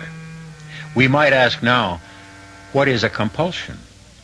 And find the answer equally unsatisfactory. A compulsion is, of course, the doing of something in spite of yourself. The doing of it against all the dictates of intelligence, reason, sanity. And that is precisely what Norman Meredith, well-to-do stockbroker, finds himself doing in the suite of a palatial hotel in Rome, Italy, close on to 4 o'clock of a summer morning. What am I doing here? 4 o'clock in the morning in a Roman hotel, walking up and down, pacing the floor and talking to myself. Talking to myself like some kind of nut. Some kind... Aha, the prodigal returns. Oh, still awake, Normie? That's right. I haven't been to sleep. Where have you been, Sandy? And that package, what's that package? Oh, a little item I picked up in the flea market around 2 this a.m. Flea markets aren't open at 2 in the morning. Well, they are if you know the right people. Huh? And what creeping things have you been running all over Rome with this time? Answer me, Sandy. Oh, Normie, flake off. I don't have to answer you about it. Oh, yes, you do. No, you don't. I have no hold on you. We're not married. You'd still have no hold on me, married or not. True enough, I guess. True enough. So anytime you want out, Normie, you just say so. Anytime you've had enough of me. Oh, I'll never have enough of you, and you know it, damn you. You know it. How do you know it, Sandy? Normie, come on. We're not going to hash that all over again, are we? Not at 4 o'clock in the morning. I'm dead beat. Look, I'm going to go to bed. You? No. I'm not sleeping. When are you ever? You know something, Normie? I don't think you sleep more than an hour or two in 24. What are you, an insomniac or something? Are you afraid of the dream? The dream? Yeah, the one you had about me. No. Oh, I'm not afraid. Why should I be? I don't know, except you never told me what it was. And you're scared to death. Oh, go. Of what? Of what, for Pete's sake? Me. You? Would I be here in Rome with you if I was scared of you? Would I have taken you all over Europe these past few weeks if I was scared of you? Oh, not me. Not scared of me in the flesh, me in the dream. Come on, Normie, what happened in the dream? What did I do?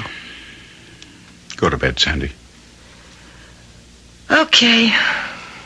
But that must have been some dream. Oh, hey! Let me show you what I picked up in the flea market. I'm not interested in flea market junk, Sandy. This isn't junk. Got some kind of royal crest on the handle, and Milo said, he's one of the guys I was with, he knows steel, and he said the steel in this knife was the best Toledo money could buy. Hey, Norman, what's the matter? You're white as a corpse. Why? Why did you buy that knife? I saw it. I liked it. Why? Why did you like it? What's wrong with me wanting a carving knife? Everything. There's everything wrong with you wanting a knife, a carving knife. What do you need with one? Do you cook? No. Are you even ever in the kitchen? No. So what do you want with a carving knife? You want to know the truth? I've been sort of thinking of taking up cooking, maybe, okay? You? You learn to cook? You can't boil water. All right, Normie, you don't have to rub it in. Look, I just thought, you're really a nice guy. You're square, but you're nice. And I know I've been giving you a hard time. I mean, I'm out on the town all hours of the night living it up, and, well, we'll be leaving for Paris tomorrow, and they've got a real out-of-sight cooking school there, and I thought if I could just make things up to you... what do you care? I care a lot. If you're saying that you're thinking of maybe settling down, of acting like a wife when we're married, that is, and don't worry, Agnes will give me a divorce. Well, if that's what you've got in mind, I care. Is that what you're thinking? I guess so. Yeah, I guess that's it. What else would have made me decide to learn to cook? What else would have made me buy this knife? Sandy, will you snap it up? We've got less than 40 minutes to make the plane to Paris. I'm trying to find that knife. Knife? What knife? The carving knife, the one I picked up last night at the flea market. I left it right here on the table when I went to bed, and now it's gone. Forget it. I'll get you another. It's got to be here somewhere. You didn't take it, did you? Me. What would I want with a carving knife? You're the one who's going to take the cooking lessons. Well, if you didn't take it, where could it have got to? I don't know, and I don't care. Now, come on, or we'll miss that plane. The usual, Arnold? Oh, yes, thanks, Agnes. The scotch and water, easy on the scotch. Right. Arnold, you're a psychiatrist. What's wrong with Norman? What's happened to him? Why is he so fascinated by this cheap, common tramp? I can't answer that. No doctor could. Without at least months of investigation, of talks with Norman, of treatments. But you must have some theory. I don't. Some things that happen in this world are beyond us, beyond our understanding. Now consider, Norman had a dream in which a woman tried to stab him to death. The next day, he meets in the flesh the self-same woman of that dream. So he said. Norman is no fool, Agnes. He meets this woman who tried to kill him in his dream, and he's irresistibly drawn to her. Now, is Norman mad? He is not. What, then, is the answer to all this?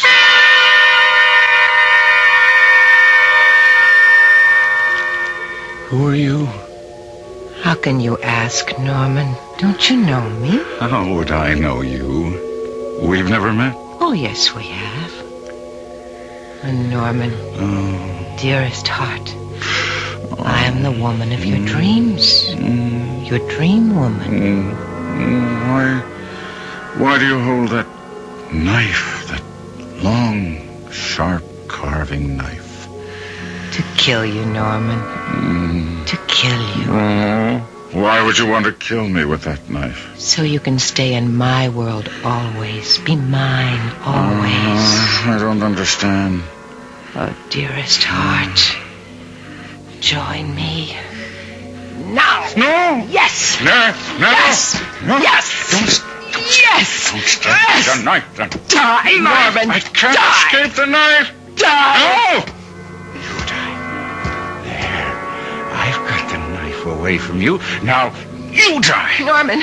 Norman, stop it! Die. Stop it! Die, Jimmy! Norman, you're crazy. You're going crazy. Norman! What? Sandy. What are you, on acid or something? You having a bad trip? No, you know better than to ask. Where am I? What happened? We're in Paris. We're in Paris, France. We've been here for a week. It's 2:30 in the morning, and you've been having a nightmare, and boy, you nearly killed me. Oh, no. Oh, no. yeah, look at me. You've ripped my gown. Gown? I'm in pajamas. You're wearing a gown? I just got in. Came into the bedroom, and there you were moaning and tossing. I tried to wake you up, and you attacked me. You grabbed me. You kept trying to look like you were trying to stab me. You said you'd be home early. You said you wanted to be rested, fresh for tomorrow's ceremony at the Cordon Rouge cooking school. Yeah, well, the people I was with, they decided to make a night of it, you know? In fact, they're still at it. Me, I broke away, so you see, I am home early, Normie. And stop calling me that. I've asked you a dozen times. Stop calling me Normie. I'm sorry. Honest, I am. Norman, I don't know what it is with me. I mean, I really try to be the way you want me to be, but I don't know what it is. And it's funny, because at first I didn't care what you thought, how you felt, but being with you all these weeks, you're really smooth, Norman, you really are. And I'd like to be more than I am for your sake, but there's just something in me. I just can't control it. You too. What do you mean, me too? Oh, you can't help yourself. I can't help myself. We're in the same boat, Sandy, and I have the feeling it's just begun to sink.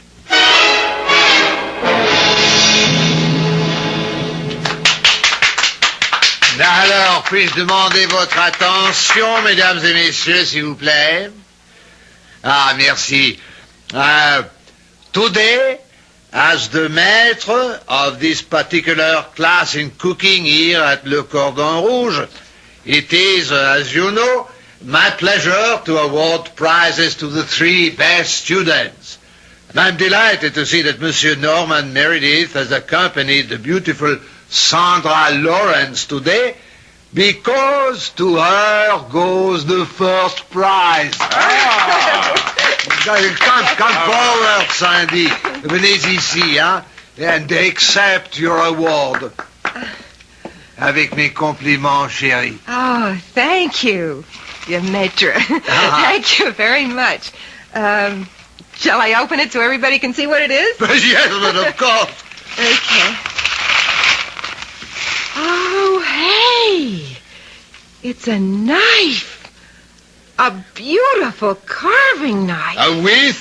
Take notice, chérie, the name Le Cordon Rouge inscribed on the handle and your own name on the blade. Monsieur Meredith, are you not proud of Miss Lawrence? Monsieur Meredith. Hey, Norman. Are you ill? Norman? No, I just need some fresh air. Excuse me.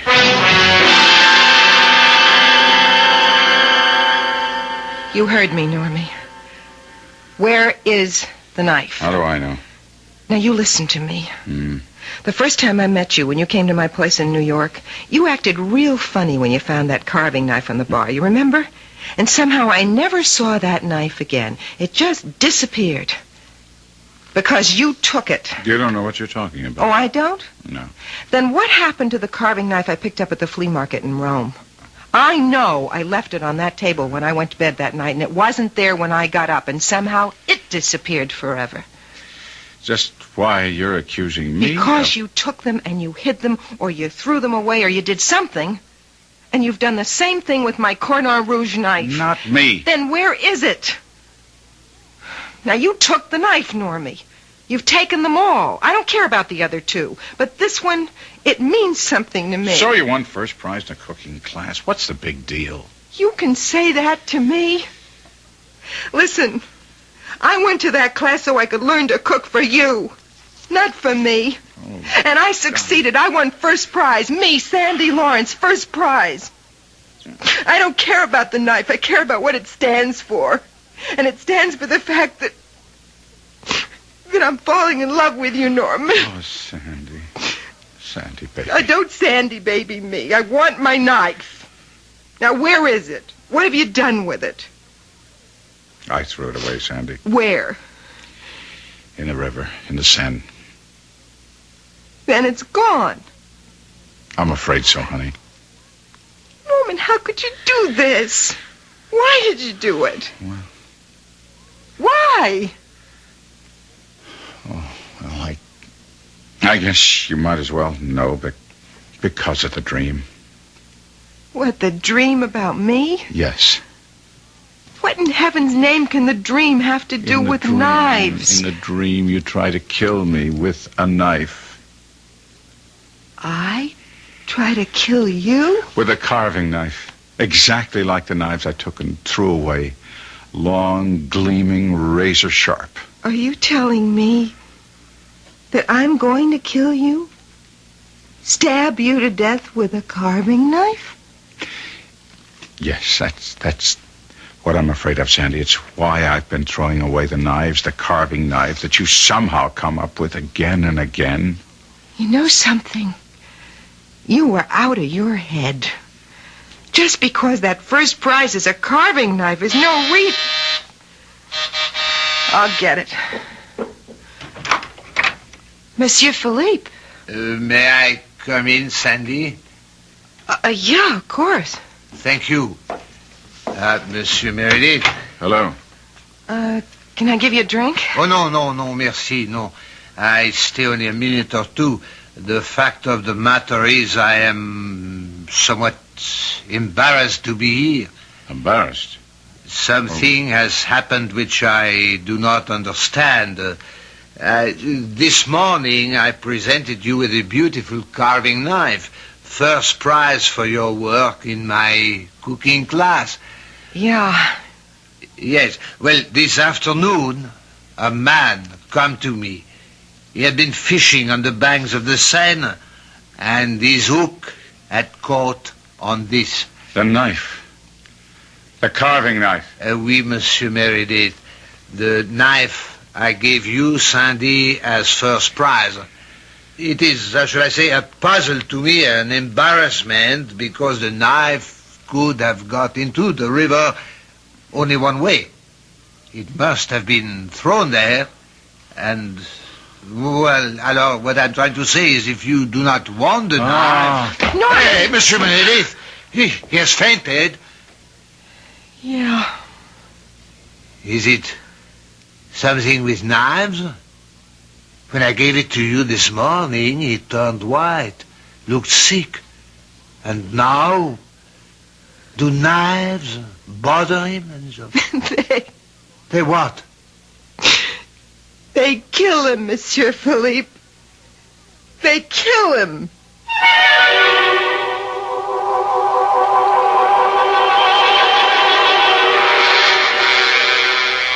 Well, all things considered, I think they'd kill me, too.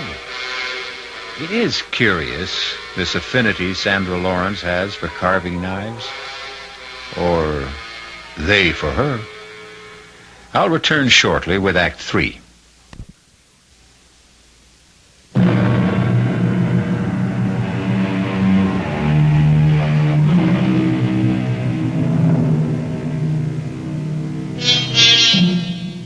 Can dreams come true? Do they ever? If they do, is Norman Meredith fated to be stabbed to death by the woman who haunts his dreams? The woman he finds irresistible in real life? Sandy.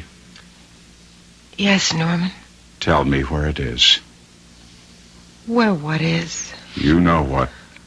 The knife. Norman, we said we wouldn't talk about it anymore, remember? I remember you said we wouldn't. When I came into that hotel room in Paris and asked you what you'd done with the knife, you said we wouldn't talk about it anymore. Not me. I threw it away. You're a liar. Norman. You wouldn't have thrown it away. It meant too much to you. You've hidden it. All right. I hid it. Get it. What, so you can throw it away? No. Listen to me. No, Norman, you listen to me for once. I'm listening. Now, the first time we met, I was... well, not what I am now. I was kind of tough. I was kind of coarse. Kind of person I don't want to be anymore because you showed me another kind of life. Where's the knife? Listen to me, please. Norman, I'm trying real hard to be the kind of woman who'd be worthy of you, you know? The kind of woman you could really love. The kind of woman you'd marry. We'll talk about all this later. Right now, I want that knife. Norman, forget the Sandy, knife. you get me that knife. Wherever you hit it, get it and give it to me, or so help me out. All right. All right. Here. You want it? Take it. You threw it at me. Another inch and it would have... You wanted it, Norma. You got it. Pick it up. Pick it up. Well, pick it up, all right. I'll pick it up. That's the last you'll ever see of it. There are plenty of others. There's no trick buying a carving knife. Don't buy no knives. I'm going to get rid of this, and it's the last carving knife we'll ever see in this house. We'll see about that.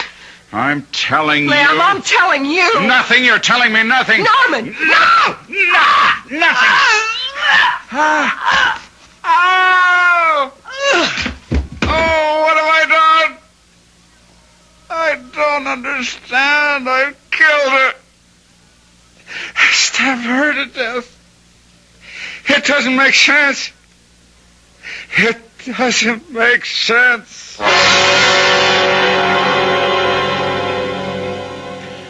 So, Agnes, all I can say is you were right from the first, right? It was just an aberration or infatuation, maybe. I don't know. Anyway, it's over.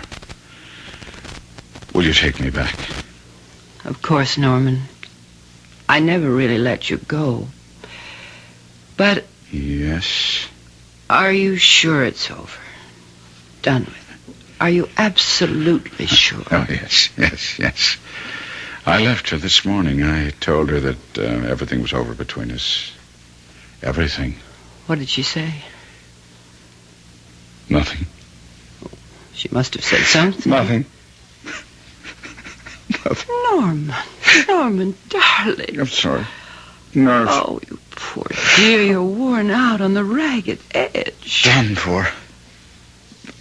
Through. No. Yes, I've ruined our marriage. My business. Now, that's nonsense. Never. Our marriage is... Never be the same. You know it won't, Agnes. Oh, I did. Leaving you, running off with her. Well, you were caught up in something beyond your control. Too powerful for you to handle. But it's over now. Put it behind you. Begin again.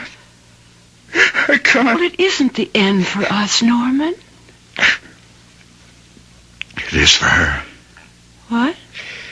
It is the end for her.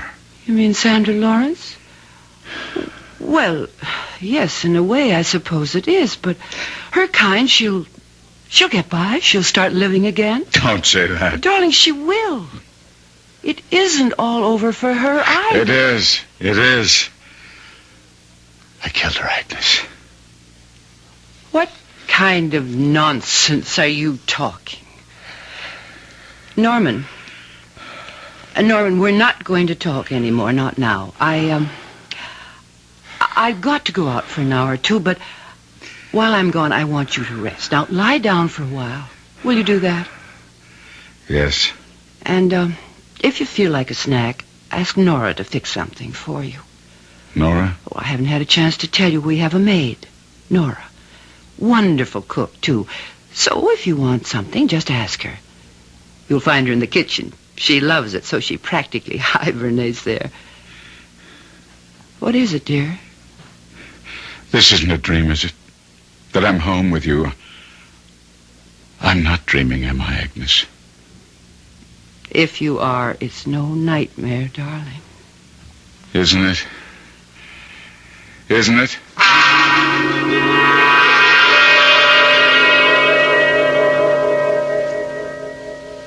I'm afraid I told a little lie, Arnold. I just said I had to go out for an hour or so, but... Of course, I came straight here to see you. I'm glad you did, Agnes. I'm as worried about Norman as you are. He talked about Sandra Lawrence as if he had killed her. I mean, really killed her. When, of course, what he meant was that he felt that he'd ended her happiness, ruined her future. Excuse me, my nurse. Yes? Captain who?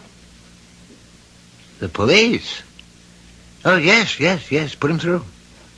Yes, Captain, this is Dr. Gerstein. Yes?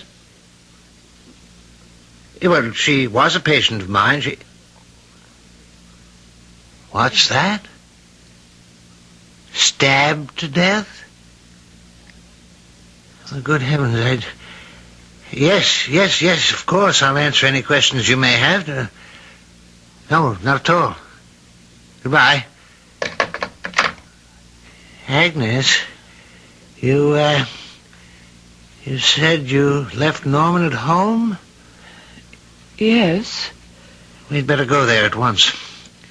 Why? Arnold, what is it? That was the police. Sandra Lawrence was found this afternoon in her apartment, stabbed to death. Oh. Norman was telling the truth. He did kill her? It seems likely, Agnes. All too likely.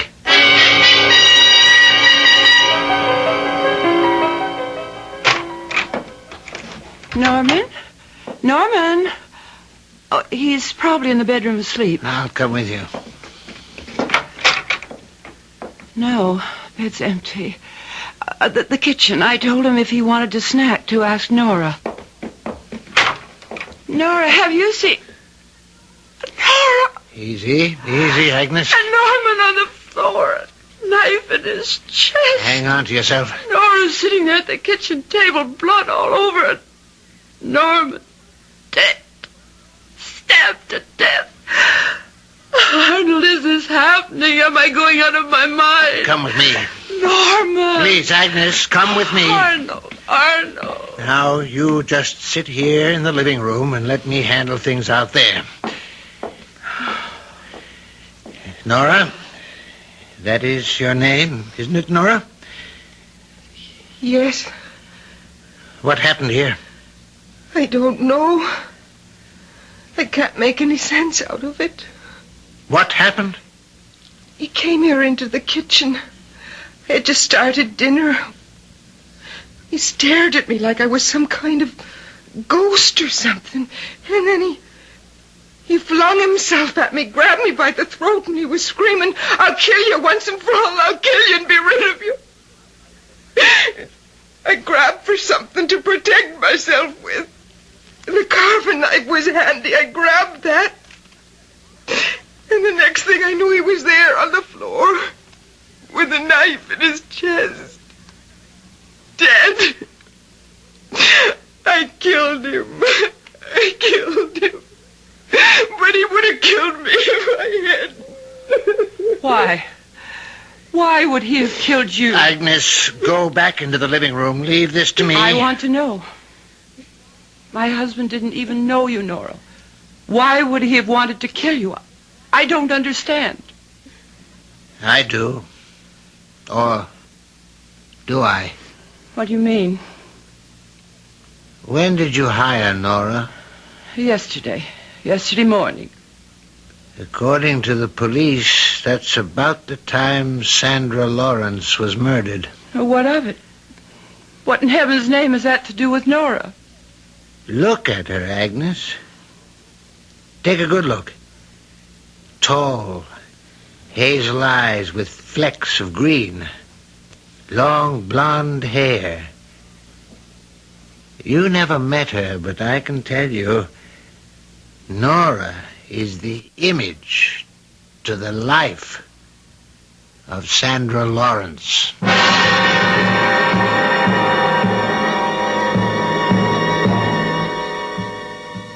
So, through one of those strange twists that fate so often takes, Norman Meredith's nightmare became reality, as he always knew it would. I'll be back shortly.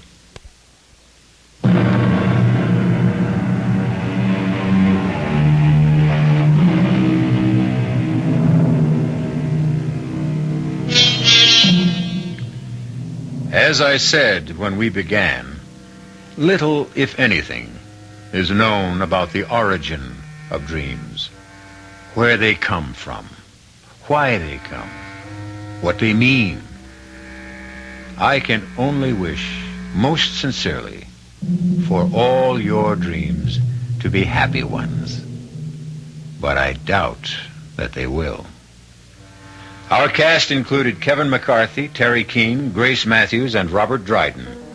The entire production was under the direction of Hyman Brown.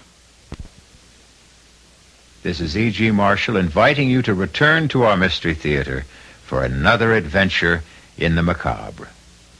Until next time, pleasant dreams.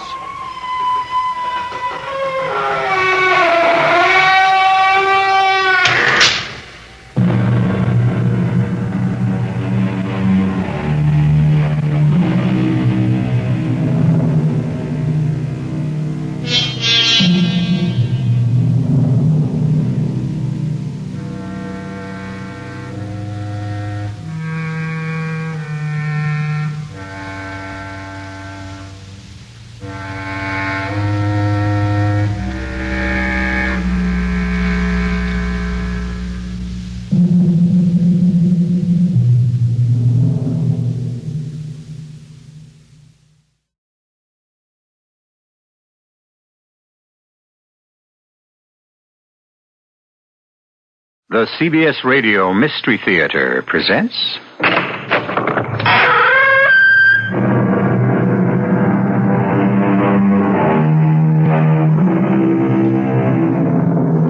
Come in. Welcome. I'm E.G. Marshall, Dean of Studies at OOB, which, as everyone knows, is the University of the Occult, the Outre, and the Bizarre. Nature, they say, abhors a vacuum, and in a similar manner, evil always seeks to overcome good. Yes, good seems to attract evil the same way a flame intrigues a moth. But in this case, so much of the time, it's the moth that consumes the flame.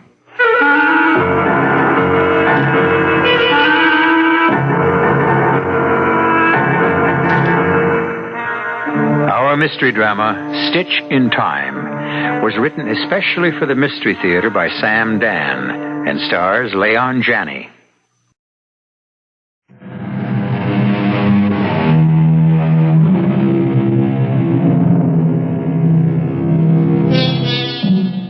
There are some people who are there, but they're not there, if you know what I mean.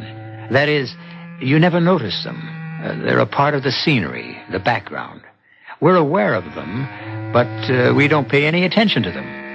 And such a person is Miss Amelia Fitzroy. Miss Fitzroy is 50. She's prim, she's proper, she is unbelievably efficient, as indeed she must be, since she is the secretary to William Big Bill Rawlinson, the sole owner of Rawlinson Industries. One of the things that Rawlinson Industries manufactures is a weapon for our government called the J system that is so secret, I refuse to say another word about it. Well, one morning, Miss Fitzroy said to her boss, Mr. Big Bill Rawlinson, Mr. Rawlinson, Yes, Miss Fitzroy? May I discuss a personal matter? Miss Fitzroy? Sir. Well, I'm so pleased. I mean, here for almost 20 years, you have been my most efficient Miss Fitzroy. I didn't think you had personal matters. Well, it has to do with a dream. Yes? And it concerns you. Oh, Miss Fitzroy. Mr. Rawlinson, as your secretary, I know all about your attitudes toward women. I've never approved of your loose conduct. I am well aware of that. I can see it in your face whenever one of my lady loves calls on me. Now, please, hear me out. I realize I may be speaking out of turn, but this dream... I've been dreaming about your niece. But you don't even know my niece. I realize that. I hardly know my niece myself. I haven't seen her since she was 10, and she must be 19 by now. Well, I have a dream, and in this dream, I see this young lady, your niece, and she is in danger. Now, please, Miss Fitzroy, don't you go flaky on me. But I must For tell almost you, sir... 2 decades, you have been my Well, you have been indispensable to me. You have made it possible for me to run this incredibly complex, well, I should say crazy business.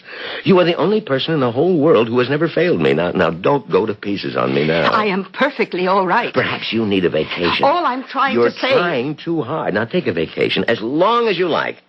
And you can have my yacht. Yes, indeed. Fully equipped and staffed. Mr. Rowlandson, please, listen to me. When I took this job, I determined never to say anything more personal than good morning. I made it a rule. I should never have broken it. Well, tell me about your dream. Is it recurrent? Yes. I dream it every night. What happens? Well, in my dream, someone is trying to kill your niece. Who? I don't know. How? I don't know. Well, why? I don't know. Then how can you say that... I just have this feeling, this dreadful feeling. Well, can you give me any details? Well, she's on the plantation where she's living in South America with her mother. Yes. And I see the faces of men.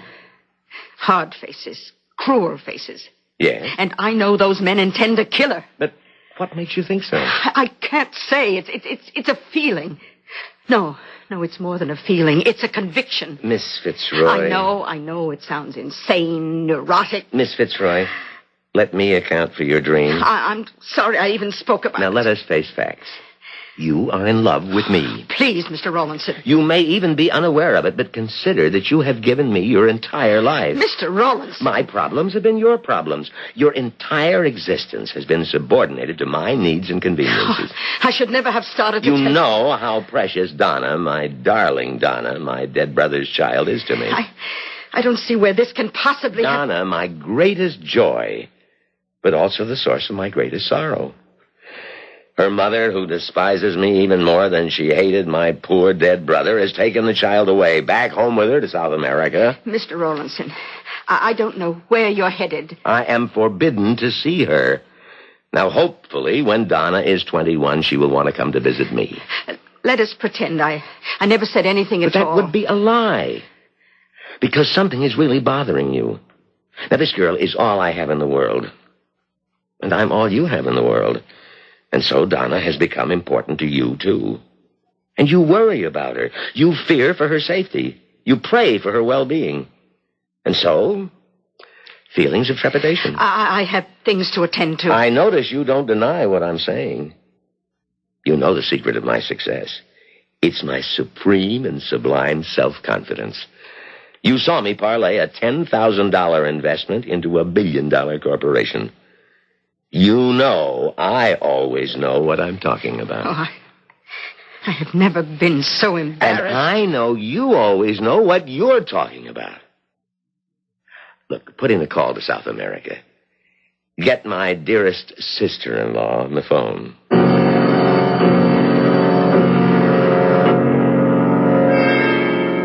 Hello? Estrellita, it's me, Bill. Indeed. Listen, are you and Donna okay down there? Yes. Now, you're telling the truth. It's just that we read things are a bit unsettled in your part of the world. So, I was thinking, why don't you two come up here for a visit, eh? I swore an oath I would never set eyes on you as long as I live. Now, is it fair to deprive Donna of an uncle, her only living relative? Have you called to reopen an argument you cannot hope to win? Well, next year she will be of age. She'll want to come to see her Uncle Bill. Have you anything more to say to me? Well, not now. Goodbye. Just a minute. Let me say hello to Donna. One moment. Uncle Bill. That's a sweet voice. Did you get the sweater I sent you? Yes, it was gorgeous. I'm knitting another one, plus an Afghan, all for you. Well, instead of knitting so much, can't you convince your mother to bring you up here? Oh, every day I try to tell Mama that you're really very sweet. But I'll see you next year. Honey, is everything okay down there? What do you mean by okay? Well, I mean, nothing. Oh, just put your mother on again, will you, honey? Oh, sure, Uncle Bill. Well? Listen, Estrellita, how would it be if I sent some men down to your place? Why? Armed guards. For what reason? This is a law-abiding country. Well, it would make me feel better. This is just another of your tricks, Bill. No, the law says that I have complete control over Donna until she is 21. And there is no way you can ever get to see her before then. Estrellita. Well, Miss Fitzroy, I spoke to both of them. And everything's just fine. Now, does that make you feel better? I don't know how I feel. She's sending me another sweater. Now, where am I going to put it? The closet's full now. I only know. I have this dream. Well, I would prefer the gold-colored cotton. Now, do you hear that, Marie? In this voice tape, concentrate on the O sounds and listen to how many of them there are in gold-colored cotton. Gold-colored cotton. Donna still has a very pronounced American accent. Oh, I've got her voice down. It's no problem. I worried about the looks. The looks are absolutely sensational. Dr. Esdran did a fantastic job on your face. I am still worried. Remember, it isn't essential for you to look exactly like Donna. You only have to resemble her picture. What else do I need? The history of the family. Oh, it's as if the tree grew in my own backyard. Ask me anything you want about any of the ancestors. I believe you.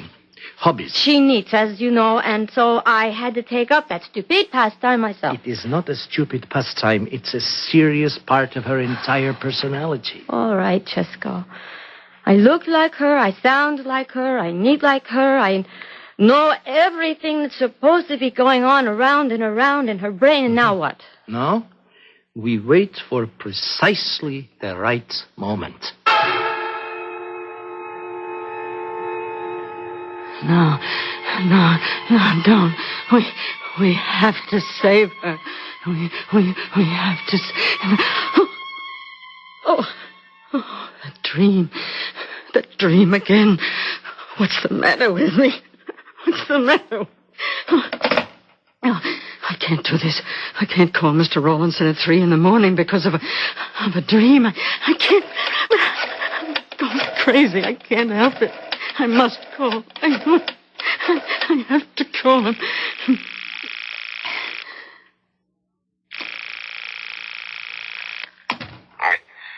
Hello? Oh, Mr. Rawlinson. Oh. It's you, Miss Fitzroy. Well, what's the problem? The problem is... Good Lord, it's 3 a.m. Are you still at the office? Oh, no, sir. I'm home. In bed. Yes? And I just woke up. I had this terrible nightmare. I had it again. You know, the one we talked about. Well, that's all I can tell you. Well, if that's all you can tell me, Miss Fitzroy, I suppose this has to be the end of our conversation. Mr. Rawlinson, I realize this sounds crazy. What we should do is get a tape of it so you can hear just how crazy. I'm not a particularly psychic person. At least I never thought of myself in that way. Well, now, it is very interesting, but why don't we talk about it in the office tomorrow? Sir, what I think you should do is call the police station in Porto San Diego. Where? That's the town nearest your sister-in-law's plantation. Oh, that's in South America. I know. Now, ask them to send a squad of police over to the house. Why? Because my secretary is having a bad dream? No, sir. Because you are frightened for the safety of your sister-in-law and your niece. But who'd want to harm them? Please. But I'm maybe 10,000 miles away. Sir, you're William J. Big Bill Rawlinson. When you talk, people listen. Will you call the police now? All right, I'll handle it. You're not saying this just to quiet me. I said I'll handle it. Do it now. It's the only way we can save them.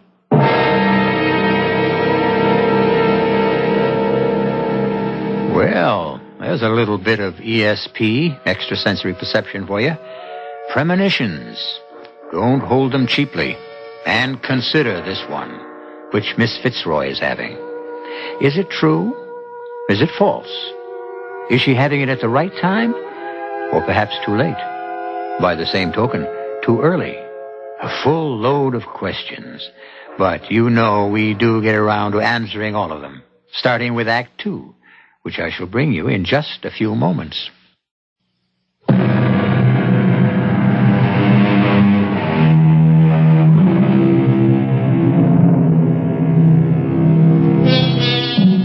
She's one of those highly dignified, super-efficient executive secretaries who are found in the offices of giants of industry.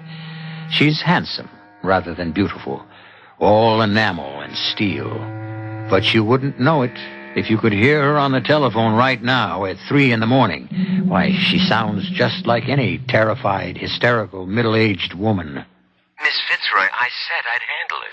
We have a district manager. That is, our copper company has a man nearby in Dos Cruces. Now, Miss Fitzroy, I said I would see to it. You're not just humoring me. Of course not.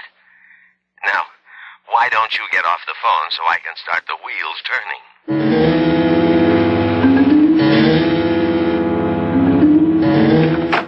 Just go. Let's go.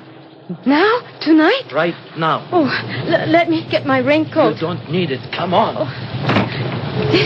This is when it happens. Now get inside the car. Move out, Corey. When we get there, we'll break in. Oh, the servants. What servants? There's a housekeeper, a chauffeur, a gardener. All 3 of them are our people. Oh. This mission has been on the drawing board for 5 years.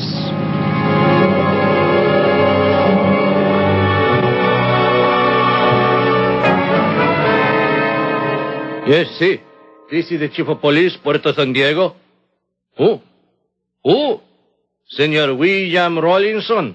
No, we have no Senor William Rollinson here. No, you must have the wrong number. Oh, you are the Senor William Rollinson. Oh, well, si, senor. What? Send the squad to the finca of Senor Estrellita Rollinson, your sister-in-law? But why?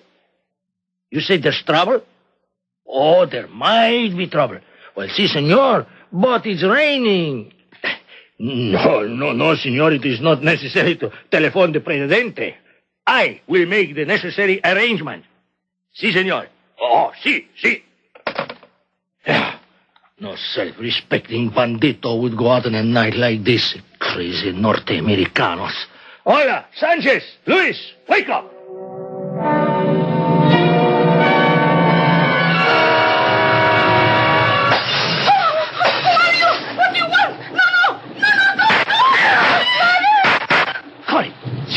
Get the girl's body out of here. You know where to get rid of it. Donna, I'm talking to you, Maria. Huh? From now on, that's your name, Donna. Now listen, we have to work fast. Don't worry about me. I know what I'm supposed to do. I know what I'm supposed to say.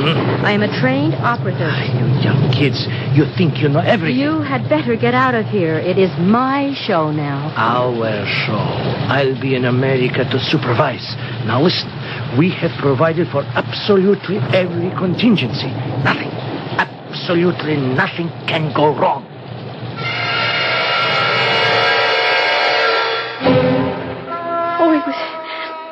It was horrible. I was frightened, and there was such terrible thunder and lightning. Oh, Uncle Bill. Now, honey, everything's going to be all right. I was so scared. So I thought I'd spend the night in Mama's bedroom, and we had just fallen asleep when we were awakened by these men. Can you describe these men, Senorita Rollinson? They wore masks, and they just burst into the room, and they demanded Mama's jewels, and Mama told them to get out. Oh, Uncle Bill, you know how Mama was. Yes, honey, yes, I know. Those men, those terrible men, they just started to shoot, and I fainted, and when I woke up, the police were in the house, and poor Mama was dead. Yes, you're going to come home with me to America. Senor Rollinson, how did you know? How did you know there would be danger? Do you need Miss Rollinson, my niece, for anything else? No, senor, we have her statement. Can she leave the country? Oh, si, senor. But tell me, how did you know? How did you know?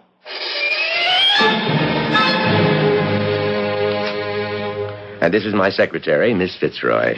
How do you do, Miss Rollinson? I'm so happy to meet you, Miss Fitzroy. Anything you want to know about anything at all, you just ask Miss Fitzroy. Oh, I shall, don't worry.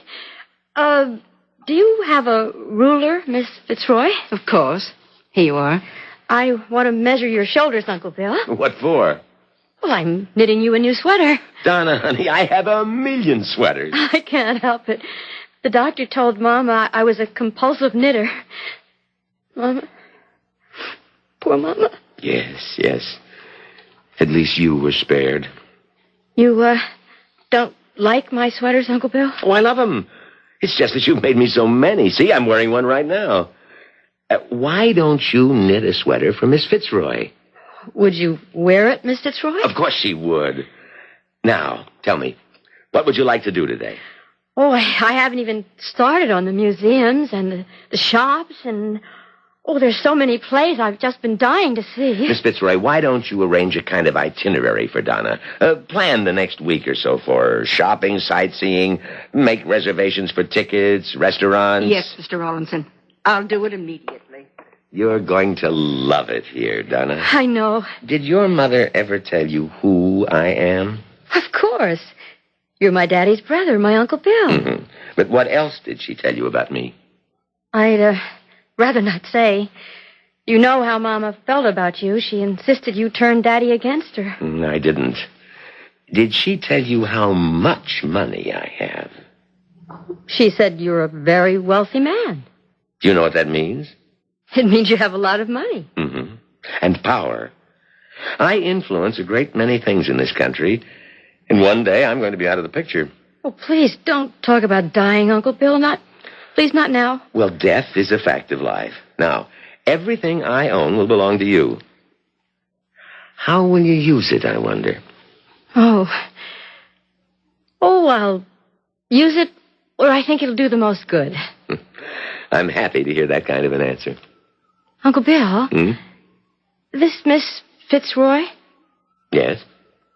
Who is she?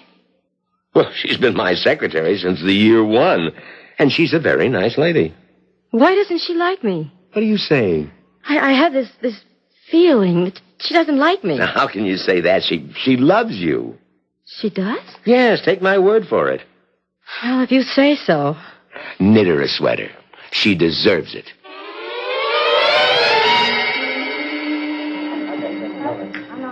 May I share this table?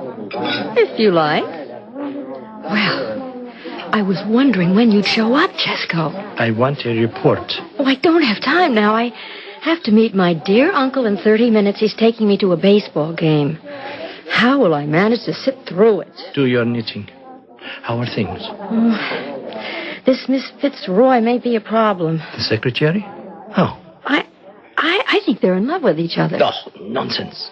She's been his secretary for 20 years. We know for a fact they haven't had or are now having an affair. I am talking about love, Chesco. You can see it in the way they look at each other, talk with each other. None of our intelligence has ever verified what you claim. Oh, neither he nor she are really aware of it. Just yet. But one day, it can flare up. Let it. No, because it means they will have to marry.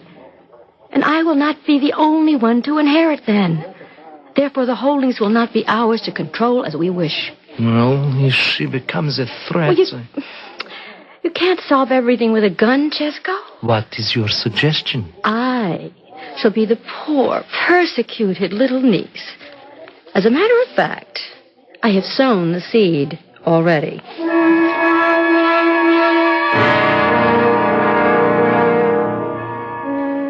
That's that. Now, what else has to be cleared up this morning, Miss Fitzroy? Well, you have to look at some top-secret reports on the J system. You have them?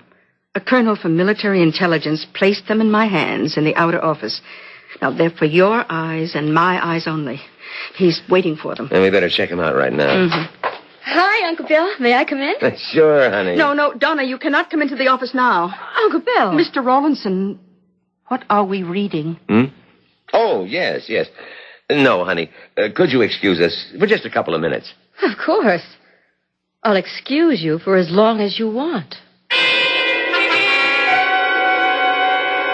Oh, Donna, it's your imagination. Uncle Bill, she as good as threw me out of the office. It's because we had this top secret document. Oh, sure. Honestly, and I had forgotten. It's her job to remind me. She doesn't like the sweater I knitted her. Oh, she does. She told me she does. Well, then why doesn't she wear it? Because it's red, and she never wears red. Her color is blue. Well, she'd look a lot better in red. I know, but that's how she sees herself. I wish you'd fire her. Now, she's been with me for 20 years. Why doesn't she like me? What did I ever do to her?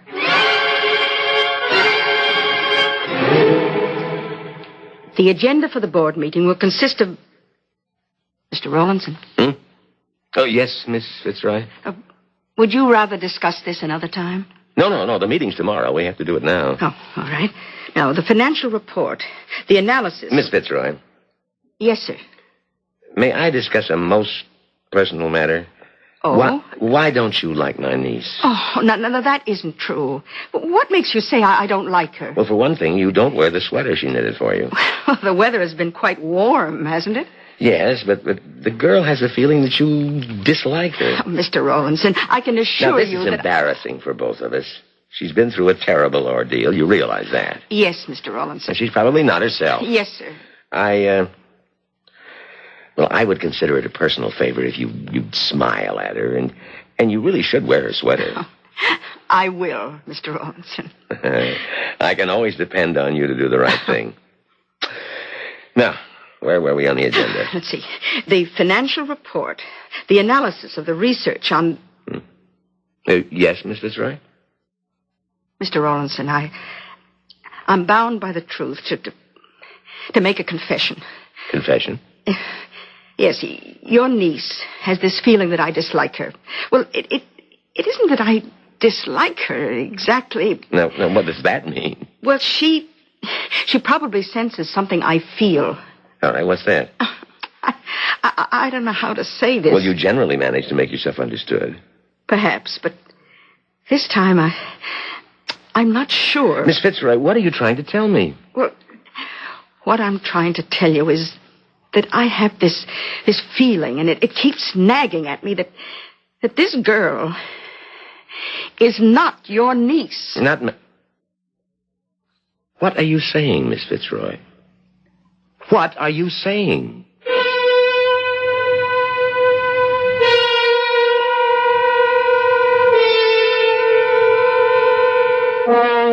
I believe we all heard her.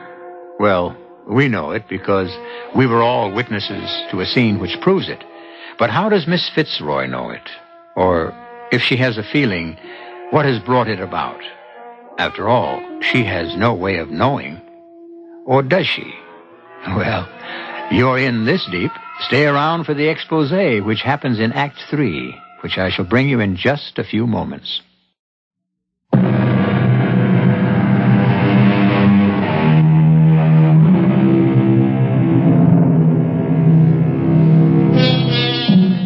There are those people who have very little to say, and when they do speak, it's brief and to the point, and each word is a bombshell.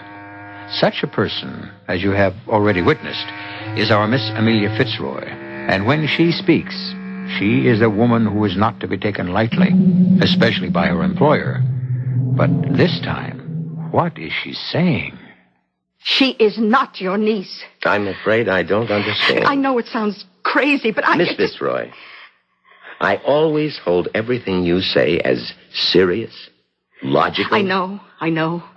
Well, maybe I shouldn't have said it. But you did. I just... Well, it was out before I knew it. Well, let's get to the bottom of it. Why? Why do you think Donna is not my niece? Oh, it's just a feeling. And since I also had a feeling that your sister-in-law's plantation was going to be attacked, and it did happen... We accounted for that. It was the normal, we have feelings of anxiety, and when something happens... I understand all that, Mr. Rawlinson, but I have this feeling that she's an imposter. Miss Fitzroy, let us consider the situation rationally. There's nothing rational about it. It's just this crazy feeling I have. Well, if she is not Donna Rawlinson, my niece, the child of my dead brother, who is she? I don't know. You do know. Oh, why do you say that? I can assure you Her identity has not yet surfaced in your fantasy. I am merely anticipating it. That's been another secret of my success, as you well know. My ability to anticipate. Yes, but what fantasy are you talking about? Part of this fantasy was your feeling that my niece was in danger. By coincidence, her mother was killed by bandits. But Mr. Rawlinson... And so she comes here. Now you fantasize something else. Why do you insist that I fantasize? You are sublimating. Sublimating what? All right. If she's not my niece, who is she? Now, please, I know how this must sound. She is a foreign agent. Oh. All right, for the sake of argument, I'll agree. Why? Why? Among other things, the J system. Now, suppose a foreign power wanted to gain control of it. You are this company, the sole stockholder. Continue. Your niece is your heiress. She gets all of Rawlinson Industries, the entire far-flung, diversified... But she looks exactly like my niece. She looks like your niece's picture. Now, you haven't seen the girl since she was 10 years old. And so, in order to gain control of Rawlinson Industries and the J system, foreign agents murdered both your sister-in-law and your niece. And this girl is impersonating... I must say, when you fantasize, it's a beaut. Well, I feel it's my duty to let you know. No. Now, let me tell you again what this is all about. Oh, please. You are in love with me. That is not true. It is subconsciously, perhaps, and I'm sorry about that, but it's one of the hazards of your job. And, well, it's the love of a truly idealistic, unselfish woman. All you want is my happiness. Mr. Rawlinson, you are the most egotistical... Of course. How else can you account for my success? Now, you thought I needed my niece to make me happy. So you fantasized her danger. But now that she's here, you see her as a threat to your own position. That is untrue. But you have no cause to be jealous. I'm not being jealous. And you're the one who's fantasizing. Very well. Now let's put the thing to rest. Pick up the telephone, please, and get me the chief of police in Puerto San Diego.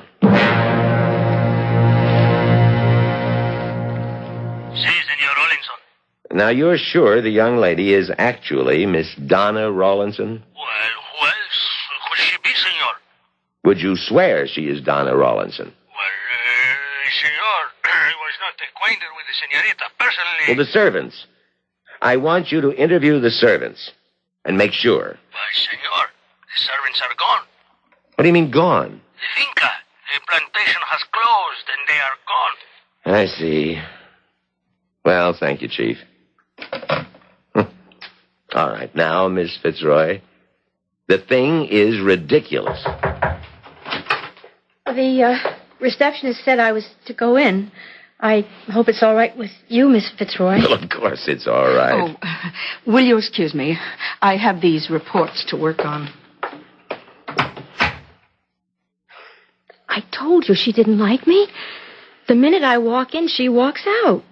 She can't stand the sight of me. Dear, she's very busy. Well, she didn't even say hello to me. Yes, she did. She nodded. And she never wears the sweater I knitted for her, and I worked so hard on it. Honey, it's a hot day. Oh, Uncle Bill, I wish you'd get rid of her. Now, why? Well, she frightens me. Honey, don't worry about it. There are times when she frightens me, too.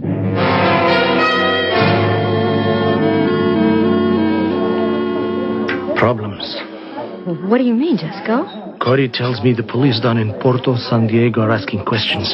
They're trying to track down the servants. Why? To make sure you're the real Donna Rawlinson. That's some of Miss Fitzroy's work, I'm sure. Well, I can take care of Miss Fitzroy. Oh, that's all we'd need. I have a better idea. Let the police find our man who was working as Estrelita Rawlinson's chauffeur. Good. And they can send him up here to identify you. No, we can do better. He can tell the police about my boyfriend. Boyfriend? Donna didn't have a boyfriend. Of course she did. All the servants knew about it. His name was Jesco. Oh, I see. I'm so happy to meet you, Mr. Chesko. You certainly picture yourself a handsome young man, Donna. Oh, I'm so glad you like him, Uncle Bill. I'm so anxious for you two to get along. How long have you known each other? Since Donna was 16.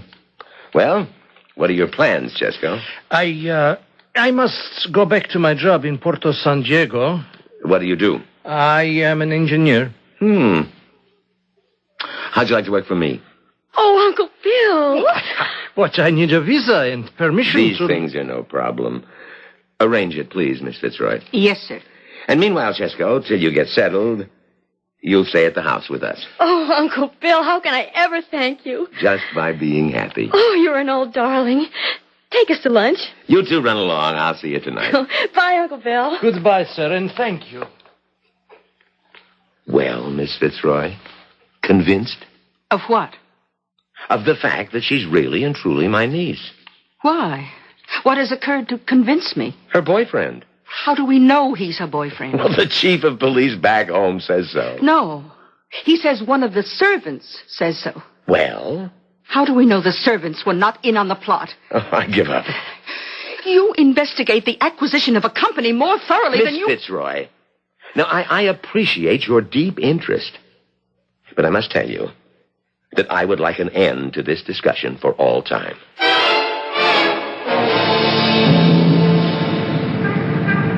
Why are you so afraid of Miss Fitzroy? I don't know, Chesco. She scares me. You were right. You have to get rid of her. But I thought you said She is the one factor that couldn't be foreseen. She'll keep sniping away until she hits something vital. Get rid of her. How?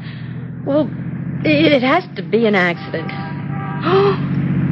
She takes the subway home every night, and it's during the rush hour. Right.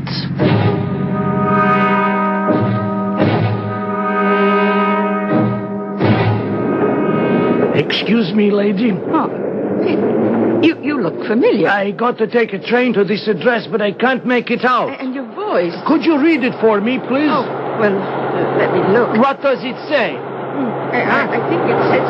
No!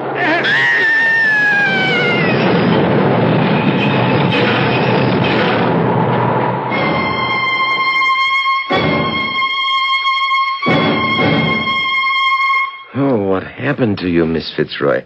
Are you feeling better? It was a miracle. Do you know, I fell between the tracks in that depression they have. The train just passed over me. You worked yourself into a state of exhaustion. You had a dizzy spell and fell under the tracks. But I didn't fall. I was pushed. Now do you see what I mean? By that young Chesco. Now, Miss Fitzroy, you are taking a vacation on my yacht if I have to Shanghai you on board myself. But Colonel Dawson... Miss Fitzroy, we've checked out Miss Donna Rawlinson very carefully. And you're satisfied she's who she says she is? We have no evidence to indicate anything else. Her boyfriend, this Chesco. What about him? He's a clean-cut young man, good record back home. Then why did he try to kill me? Off the record, why are you so antagonistic toward Mr. Rawlinson's niece? I see that story has been carefully circulated. I understand she goes out of her way to be nice to you. She even knits you sweaters. But I tell you, What did you say? Well, what I'm trying to say is it sounds as if you're jealous of a new female in Rawlinson's life. No, about a sweater. She knitted me a sweater. Colonel, I'm going to have your evidence.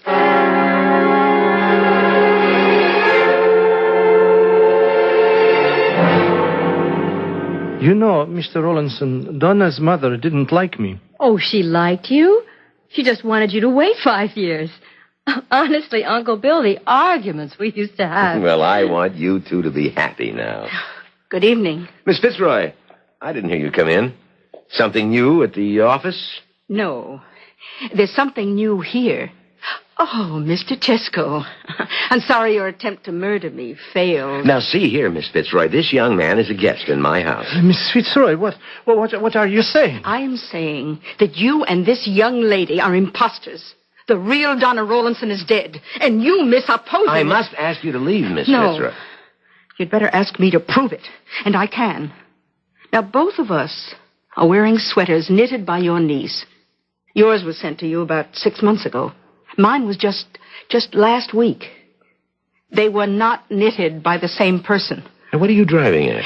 No two human beings knit exactly the same kind of stitches, the same size, the same intervals, because the tension in the fingers differs from one... She's crazy.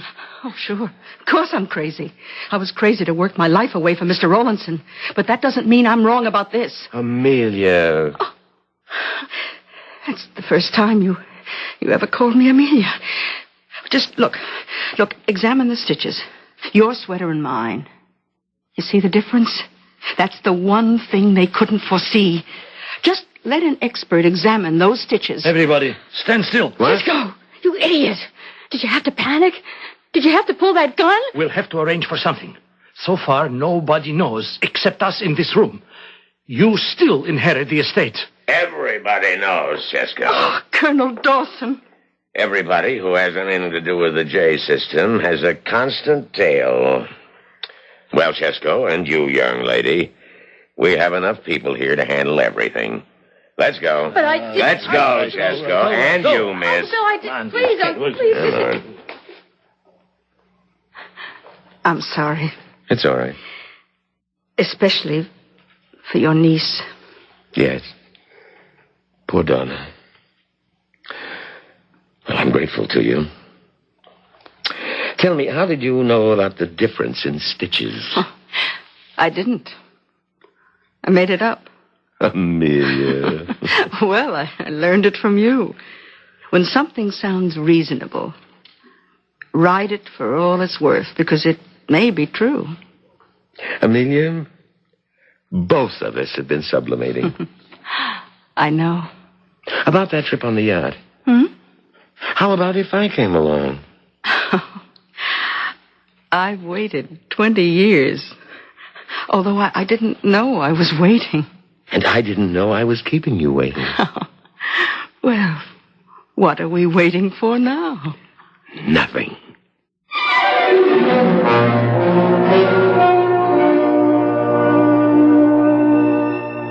Sublimation. Sometimes the greatest deeds are performed by people who are only performing them because they would much rather be performing something else. That's because people are uniquely crazy, which is all to the good, because if that weren't so, whatever would we do for stories? If you want to know, just wait a few moments, and I shall return.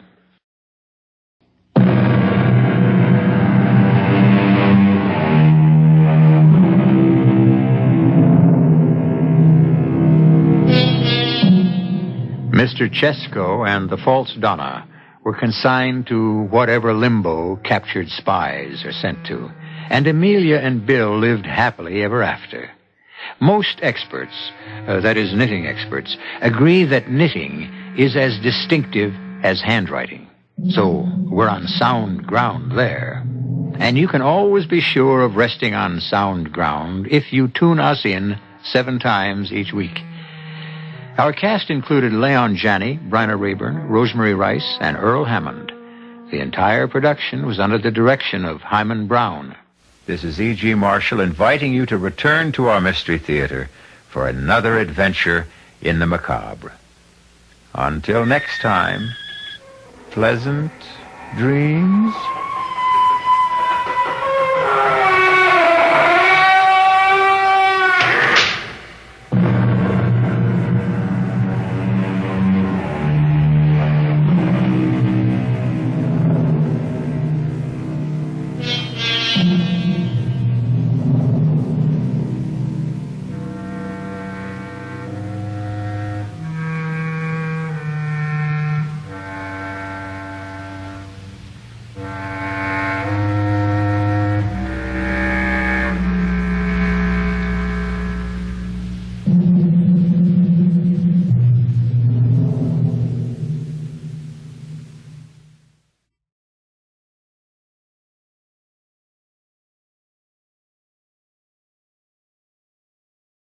The CBS Radio Mystery Theater presents...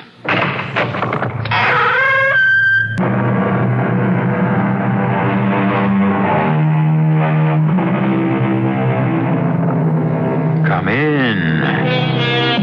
Welcome. I'm E.G. Marshall.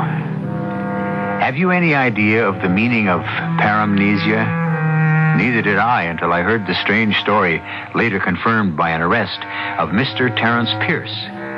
The word paramnesia means the illusion of remembering scenes and events experienced for the first time. You find yourself somewhere, or you meet someone, and you know you've been there before, or that you've once met that person. It's an odd experience. For Terence Pierce, it once was fatal. Remember that once.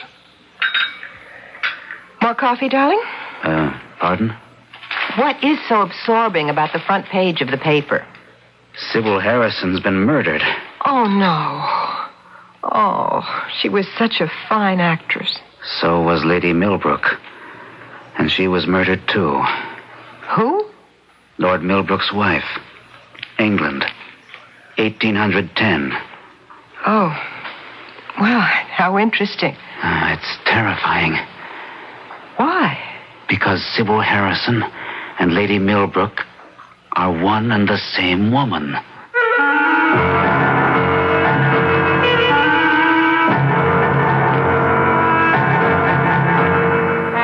Our mystery drama, Insight into Murder, was written especially for the Mystery Theater by Roy Windsor and stars Gordon Gould and Terry Keane.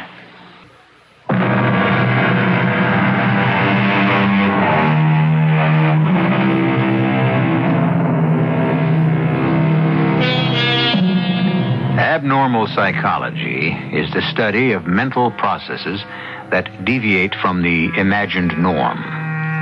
The key to understanding it is the concept of the unconscious, which we owe essentially to Freud. One aspect of this complex subject is fantasy life. Investigation into such phenomena as déjà vu, the sense of familiarity in a new situation. And that, it seems, is what has suddenly possessed Terence Pierce. Call it paramnesia or déjà vu. He's seen something he's seen before. Let me see the newspaper, Terry. Yeah, it's on the lower right-hand side. Sybil Harrison strangled. Maintenance man arrested and charged with murder. Body discovered by husband Rodney Harrison and his close friend Seward Black, a film producer. Oh, how awful. What's the name of the man accused of the strangling? Philip Donato. He didn't do it. Terry, I don't understand you. I don't understand myself, Meg. You said Sybil Harrison and some English lady. What did you say? Lady Sybil Millbrook and Sybil Harrison are the same woman. Now, don't look at me that way. I know it sounds bizarre. Terry, that makes no sense. No, I suppose it doesn't. Let me see that picture again. What would you know about some Lady Millbrook? Didn't you say she was murdered in 1810? And how do you know that? Who was Lady Millbrook, anyway, and how could you have seen a picture of her? It was a portrait. Where did you see it? In Lord Millbrook's home. In 1810? Oh, Terry. Listen, I'm glad we're leaving on vacation at the end of the week. The Arizona air will clear your mind. I suppose so. Yeah, you've been working terribly hard defending my brother. And what a marvelous job you've done. Thank you, darling. Ben will be grateful for the rest of his life. He was innocent, Meg. Yes, but to be accused of taking dirty money from a mob leader still makes me furious. Well, the department stood behind him. They knew he was an outstanding detective. Still, it could have broken him. As a police officer, but not as a man. Your brother Ben is a real man. Well, it's behind us now, thank goodness. Terry, you're still bothered by that picture in the newspaper, aren't you? Huh? Oh, not really. No, forget it. It's just a coincidence. That's not what you really think, though, is it? Come on now, I'm your wife. I won't send for the man in the white coat. I hope not. Just take me out of town. I look forward to our trip. You know, I miss the Parishes, George and Kim. Oh, no. For heaven's sake, now what? They lived in England near Enfield School. One of the boys from the school was Charles Cowden Clark. And he had a young friend named John Keats. I met them at the parishes. Keats the poet. You remember John Keats? Yeah. Terry, you've got me scared half to death. You know that. Oh, well, it scares me, too. Look, should I telephone Dr. Fisher? No. I'm all right. I wonder. No, really, darling. What is the matter with me? That picture in the paper. And Lady Millbrook and Sybil Harrison being lookalikes? Even the names are vaguely familiar. I seem to be experiencing something I experienced before. That's déjà vu. Yeah. Your imagination is playing tricks. Well, could be, but it's also vivid. I've never had an experience like it before. Did I exist in this fantasy land of yours? Yes. Yes, you did. That's vague now. Like something seen through a mist. Mist from the Thames. Oh, no. Darling. The parish has warned me. For my sake, they feared Lord Millbrook. And then I was swallowed up in the mist. I wandered into it, and I was drowned in the River Thames.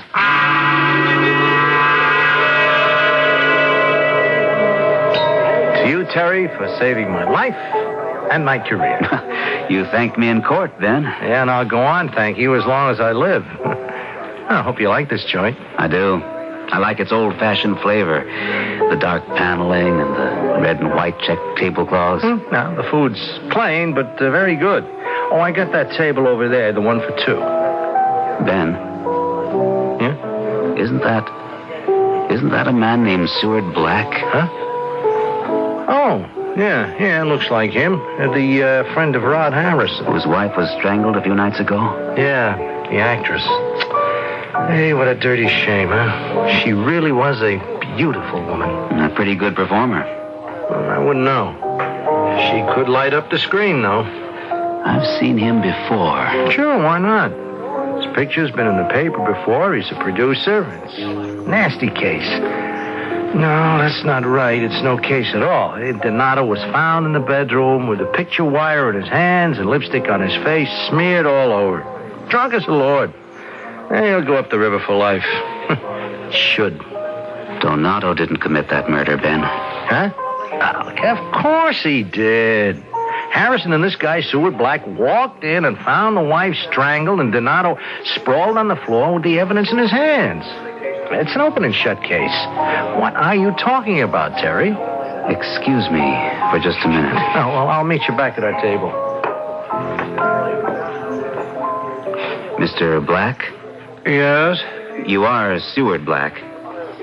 Is there something I can do for you, Mr... Terrence Pierce. I'm an attorney. Don't you remember me? I've never seen you before in my life. Now, if you don't mind... Not in this life, no, Mr. Black. You had one too many, Miss Pierce. I don't want to be rude. You don't remember 1810? And the murder of Lady Rodney Millbrook? Or the Lord's close friend, Sir Seward Humphrey? You're drunk or insane, Mr. Pierce, or a little bit of both. Please leave me alone. 1810, that's 165 years ago. Well, what was that all about, Terry? I wish I knew. Well, why did you want to speak to Seward Black? I'd prefer not to risk it. You locked me up. That'll be the day. Come on. Yeah, you worked up my curiosity. Well, Seward Black's the man who murdered Sybil Harrison. Are you serious? Dead serious. To explain it? No, you'll think I'm crazy. Well, what I think isn't important. Well, now, we've locked up Phil Donato for the murder of Mrs. Harrison. Now, you're saying that Black committed the murder, huh? What's your evidence for making such a charge? I haven't got any. Well, you're talking like you really are balmy, Terry. Tell you what, Ben. You are coming over for dinner. Sure. Meg's fixing corned beef and cabbage to celebrate my being cleared, and you know how a Kelly likes corned beef and cabbage. Right. Well, let me hold my story until then. Okay. Does Meg know anything about this? Yes. I told her over breakfast. It was the picture in the morning paper that started it. Started it? Started what? A journey into the unconscious. Oh, holy Saint Simon. And I traveled all the way back to the year 1810. And what's that year got to do with how you're acting now, going up to a stranger and getting his back up, huh? Now, I could tell you were annoying him. He was annoyed. Now, don't tell me you accused him of murdering Sybil Harrison, huh? No. But he knew I knew. I could see it in his eyes. Oh, Terry, my friend, forget it. Talk to Meg and me all you want to about the murdered woman and whatever it was you bumped into on your journey backwards in time. But you're a lawyer. Cases are decided on evidence. Now, if you made an accusation against Seward Black, Mr. Harrison's best friend, what do you think would happen? I know, Ben, I know. Yeah, sure, you'd be laughed out of court. Nevertheless, I have just spoken with the man who murdered Sybil Harrison.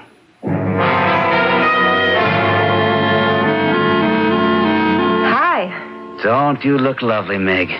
What's that color? Primrose. You like it? That's a beautiful blouse. And you become it. Well, thank you. My goodness, after 20 years, how nice. Many men take their wives for granted. Not this man. I hear we're having corned beef and cabbage for dinner.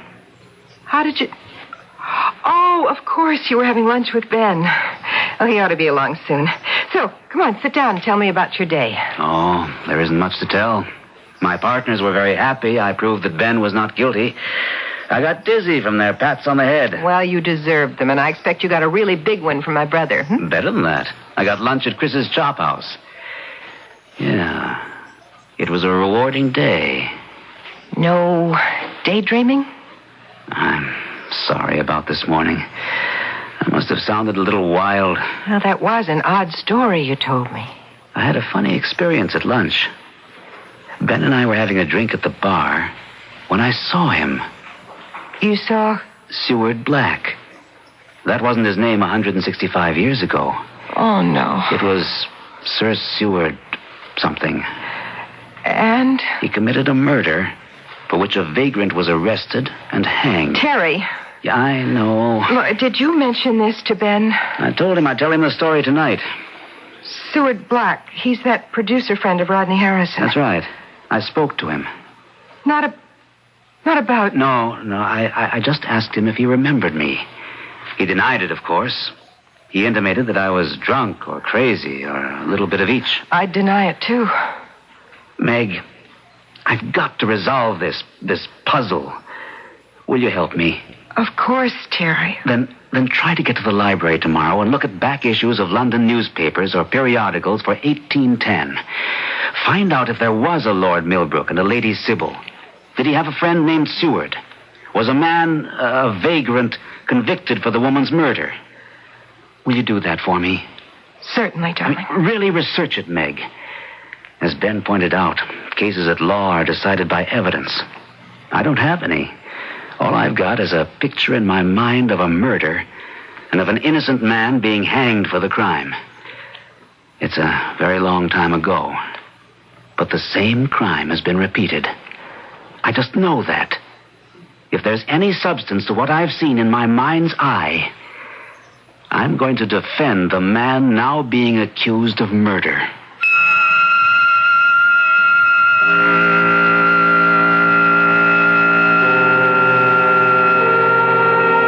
A long journey back into time. Paramnesia or deja vu. Give it either name or call it nonsense. But I've experienced it, and so I imagine have you. You find yourself in a place you've never been before, and it's familiar to you. Or you meet someone you know you've known before. Is it nonsense? Daydreaming? It wasn't for Terence Pierce, as we'll find out when I return shortly with Act 2.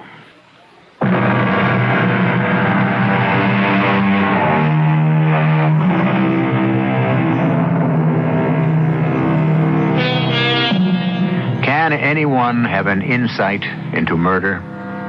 Terence Pierce sees a photograph in a newspaper and declares that a murdered woman, an actress named Sybil Harrison, is the same woman who, as Lady Sybil Millbrook, was murdered in England in the year 1810. Offhand, that seems to be absurd. But so are many of our dreams. Can you deny it? I can't. Hey, hi, Meg. Come in, Ben. Well, corned beef and cabbage last night and cocktails tonight. What a sister you are. You're always welcome. How was your day? Well, I'm back in the routine. It's been a bad time, Ben. Yeah, I never expected to be accused of taking payoffs from that gang and then have to prove my innocence. Well, you did. Oh, Terry did. He's something else as a lawyer. Is he home from work? Any minute now. Would you like a drink? No, thanks. I'll wait. You're really worried about Terry, aren't you? Huh? Well, not worried. Concerned. It's all been very funny. Yeah, I thought so, too, when we had lunch. He left me at the bar, and he walked over to a stranger. Yes, he told me. Seward Black. Terry has convinced himself that Seward Black murdered Sybil Harrison. Yeah, and that's just not so. Now, we got the guy who committed the murder, Philip Donato. But that way you know all that. It's been all over the papers. Now, what's gotten into Terry, huh? What was all that last night after dinner about some murder that took place in England in 1810? Well, that's what I wanted to see you about, Ben. Oh? Terry asked me to do some research on the subject. He wanted to convince himself that he wasn't just a little crazy. So I went to the public library and looked over old copies of newspapers from that period. Well, they had newspapers then? Well, of a sort, yes, and periodicals. And is Terry just a little crazy? No. You mean there was a murder back then when he said there was? Oh, there's Terry now. Why would he ring the doorbell? Before you ask me why I rang the doorbell, I rang it to get into my castle. I left my keys on the dresser this morning. What? Tidy Terry? Hi, Ben. Oh, hi. He forgot his keys. Well, he's had a lot on his mind, Meg. And my guess is that you're not going to relieve the situation. Did you turn up anything, Meg? I was just about to tell Ben. All right, researcher. Let's hear. Now, you're certain you haven't been cheating, reading up on some old murder case? I know you still read Walter Scott. Scott never recorded what jumped off that newspaper page and into my head. What I saw in my mind's eye, I saw. I still see it, in fact. And you found something? Yes, I did. It's rather terrifying, Terry. There really was a Lord Millbrook? There was. And a Lady Sybil Millbrook. Was she an actress? Well, she had been. Rodney Millbrook was what was then called a womanizer. Before he ascended to his title of Lord, he seems to have been a very gay blade around London. He ran with a wild crowd, and they drank, fought, generally were a nuisance to the police. He bought himself out of scrapes many times. Oh, it was going on even then, huh? It's always been going on, Ben. Well, Millbrook's buddy was a baronet. Hey, what's a baronet, Meg? A commoner, a person of common birth who's somehow distinguished himself. Oh. The crown then might bestow a Sir on him. Seward Humphrey became Sir Seward because of some service, I'm not clear on this, which he performed for the king. A spy mission, I think. Sir Seward. And in 1808, Lord Rodney Millbrook married Sybil Harrison, who was then appearing in Johanna Baillie's plays on the Passions, whatever that was. Not good, I gather, but Sybil lit up the stage. Millbrook was wild about her, and he married her. And then she was murdered? It was in November 1810 that Lord and Lady Millbrook were paying a visit to friends near Winchester. Millbrook and his host had gone riding. A maid discovered Lady Millbrook's body in her bedroom, strangled to death. Good Lord. Just like Sybil Harrison. Sir Seward, who had gone with the Millbrooks on the visit, scoured the countryside and found a tramp. His name was Pip Donat. Philip Donato. Pip's a nickname for Philip. And Donat is another version of Donato. I don't know what it is. And you know all this? Almost all of it. Go on, Meg. Terry, I don't like the rest of it. Let's hear it. There was a solicitor. Me? Could be. Anyway, there was a solicitor, a lawyer in London. He was suspicious of Lady Millbrook's death, so he began to investigate. He learned that Millbrook had grown very tired of his wife, Sybil, and wanted in every way to get rid of her. The solicitor... What was his name, darling? Edgerton. Rob Edgerton. Edgerton? Why, isn't that your middle name, Terry? Yeah. What happened, Meg? Did Edgerton learn the truth? No.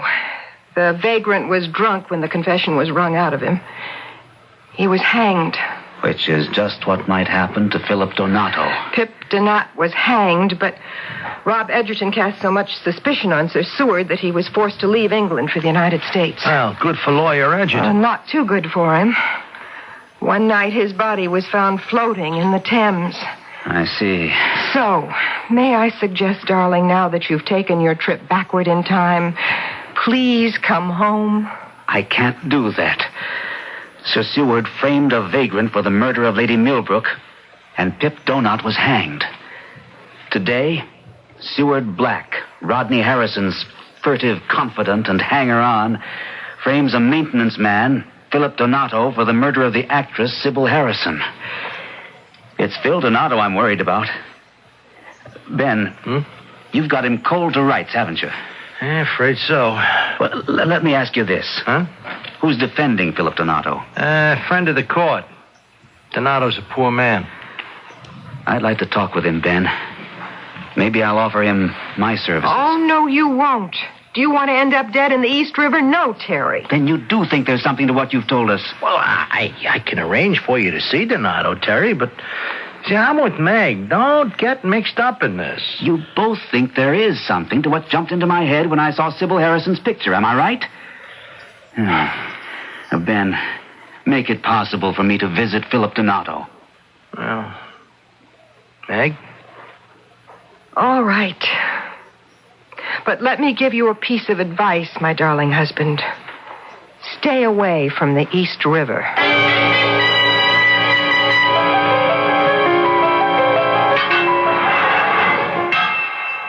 Good morning, Mr. Donato. Hello? I'd like to talk with you for a few minutes. Oh, okay. I haven't got any money. This won't cost you anything. Okay. What do you want to talk about? Mrs. Harrison. Oh, what's there to talk about? Who killed her? I killed her. You see the newspapers? Did you kill her? They say so. Maybe I did. I don't remember much about it. It's all in the papers. Were you drunk at the time? Nah. No, I don't drink. Oh, I have a beer when I'm watching a ball game, but I don't touch the hard stuff. Then how does it happen that when the police found you with the picture wire in your hands, you were drunk? Yeah, I was drunk, all right. But you don't drink? Do you remember drinking on the morning of the murder? No. Tell me what you did that morning. From when? Well, from the time you reported for work. What for?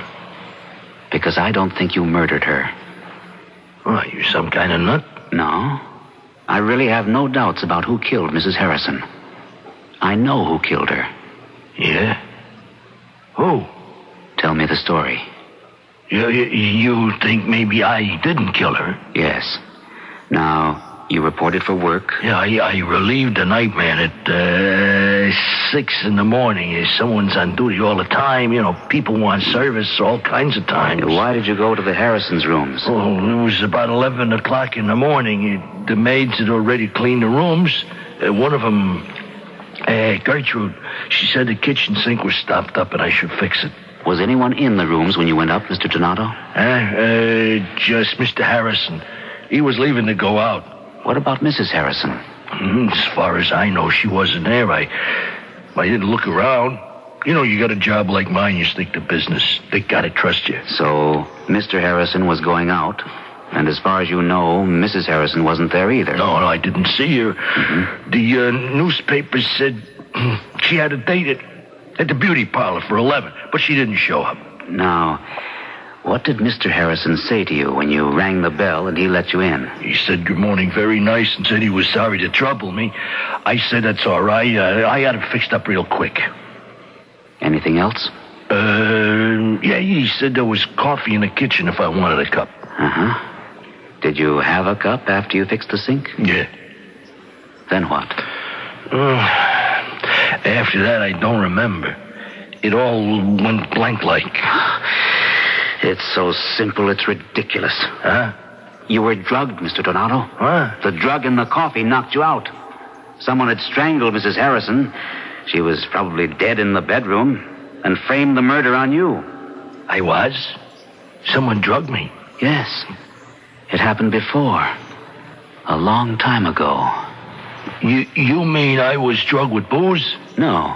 Yeah, but I smell all over from booze when they found me. Of course, the murderer poured whiskey down your throat and over your clothes. Who was it? I know, but I can't prove it. Mr. Harrison admitted that he told you to have a cup of coffee, didn't he? Yeah, at the door when he was leaving. That's when he told me. And no one else was in the rooms? Like I told you, I didn't look around. Hey, you really don't think I killed her? That's right. But how to prove it? That's the question. Terry, have you seen the evening paper? Have I ever? Well, who talked? I did. You? They make you out to be some kind of nut. Look here. I know, darling. Prominent attorney's theory about Harrison killing, and then it goes on about the journey you took backward into time, and Harrison and Seward are going to sue for libel. Why did you do it? Because I'm right. Some alert reporter wondered about my visit to Donato. So I told him my theory. But why? I want Harrison and Black to realize I know that Donato didn't murder Sybil Harrison. But why? I still want to know why. This will reopen the case. I've spoken to Ben, though he's not optimistic, but he didn't laugh at Donato's story. What's he got to work on? The only evidence that drugged coffee is long since gone. We'll see, darling. We'll check on Seward Black's movements on the morning of the murder. And I want to talk to the maid who serves the Harrisons. Oh, Terry. There goes our trip to Arizona. No, it doesn't. That's still on. But Ben and the police can handle what has to be done, and I'll be perfectly safe. Well, I hope so. I'm worried silly, Terry. Don't be. There's no Thames or East River in carefree Arizona.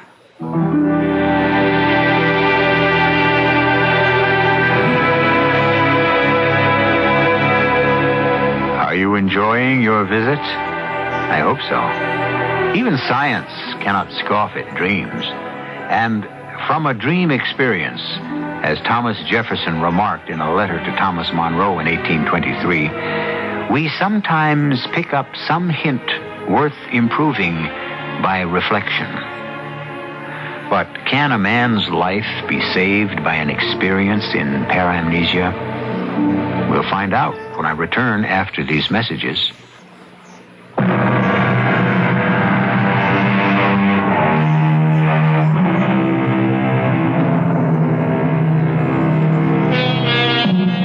Insight into Murder. A strange and rather chilling story. A lurid murder in England in 1810. Its duplicate in 1975. Even the names of the victims and the perpetrators are quite similar. And Terence Pierce, otherwise an attractive, successful lawyer, is possessed with the conviction that the man arrested for the murder is an innocent man.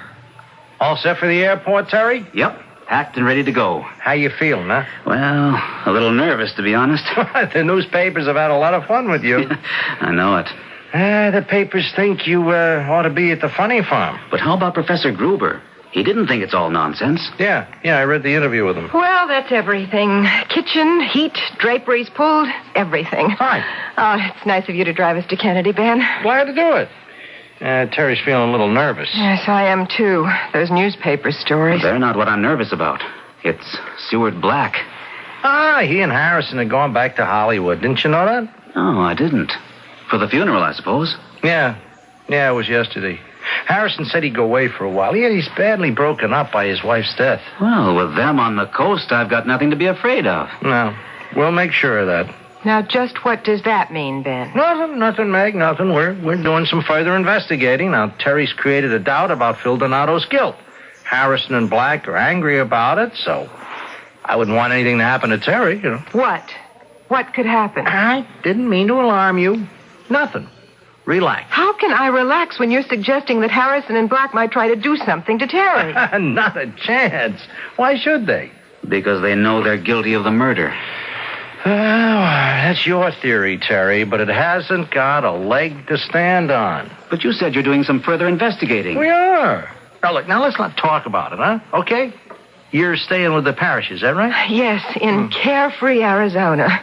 Kim and George Parrish, you remember that? Sure. Same address, phone number? Yes. Why? Just in case anything develops. I'll telephone Terry. I'd appreciate it. And now can we put this fantasy out of our minds and leave? I'm on vacation.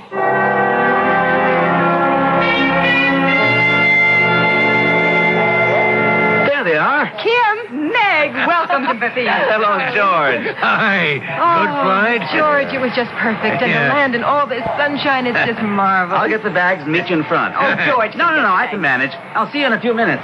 Oh, it's so good to see you, Meg. I worried that you might not come. Why? Oh, well, yes, that worried me too. Remarkable story. It's been in the local papers. It won't embarrass you, will it? Good heavens, no. Terry might be right. Oh, I'm so glad to hear you say that, George. Everybody thinks we're crazy. You include yourself, I see. Well, of course. I must say that at first I thought Terry was suffering from something, nervous exhaustion or whatever, but I did the research, and it's amazing that Terry remembers what happened all those years ago as if he had been there. 1810. I mean, it boggles my mind to think the murder of Lady Millbrook could have any connection with the murder of Sybil Harrison. It's been driving us both batty. That's why it was so good to get away. And now, sunshine in your wonderful Arizona. I'll get the car, Kim. We'll be right along. I've read, Meg, that your brother Ben has persuaded the police to reinvestigate the charge against Philip Donato. Well, he's doing it for Terry. The trouble is there's no solid evidence to be found against Seward Black. The historic Sir Seward Humphrey. Hey, you have read about it, haven't you? Of course. I wouldn't care to see history repeat itself.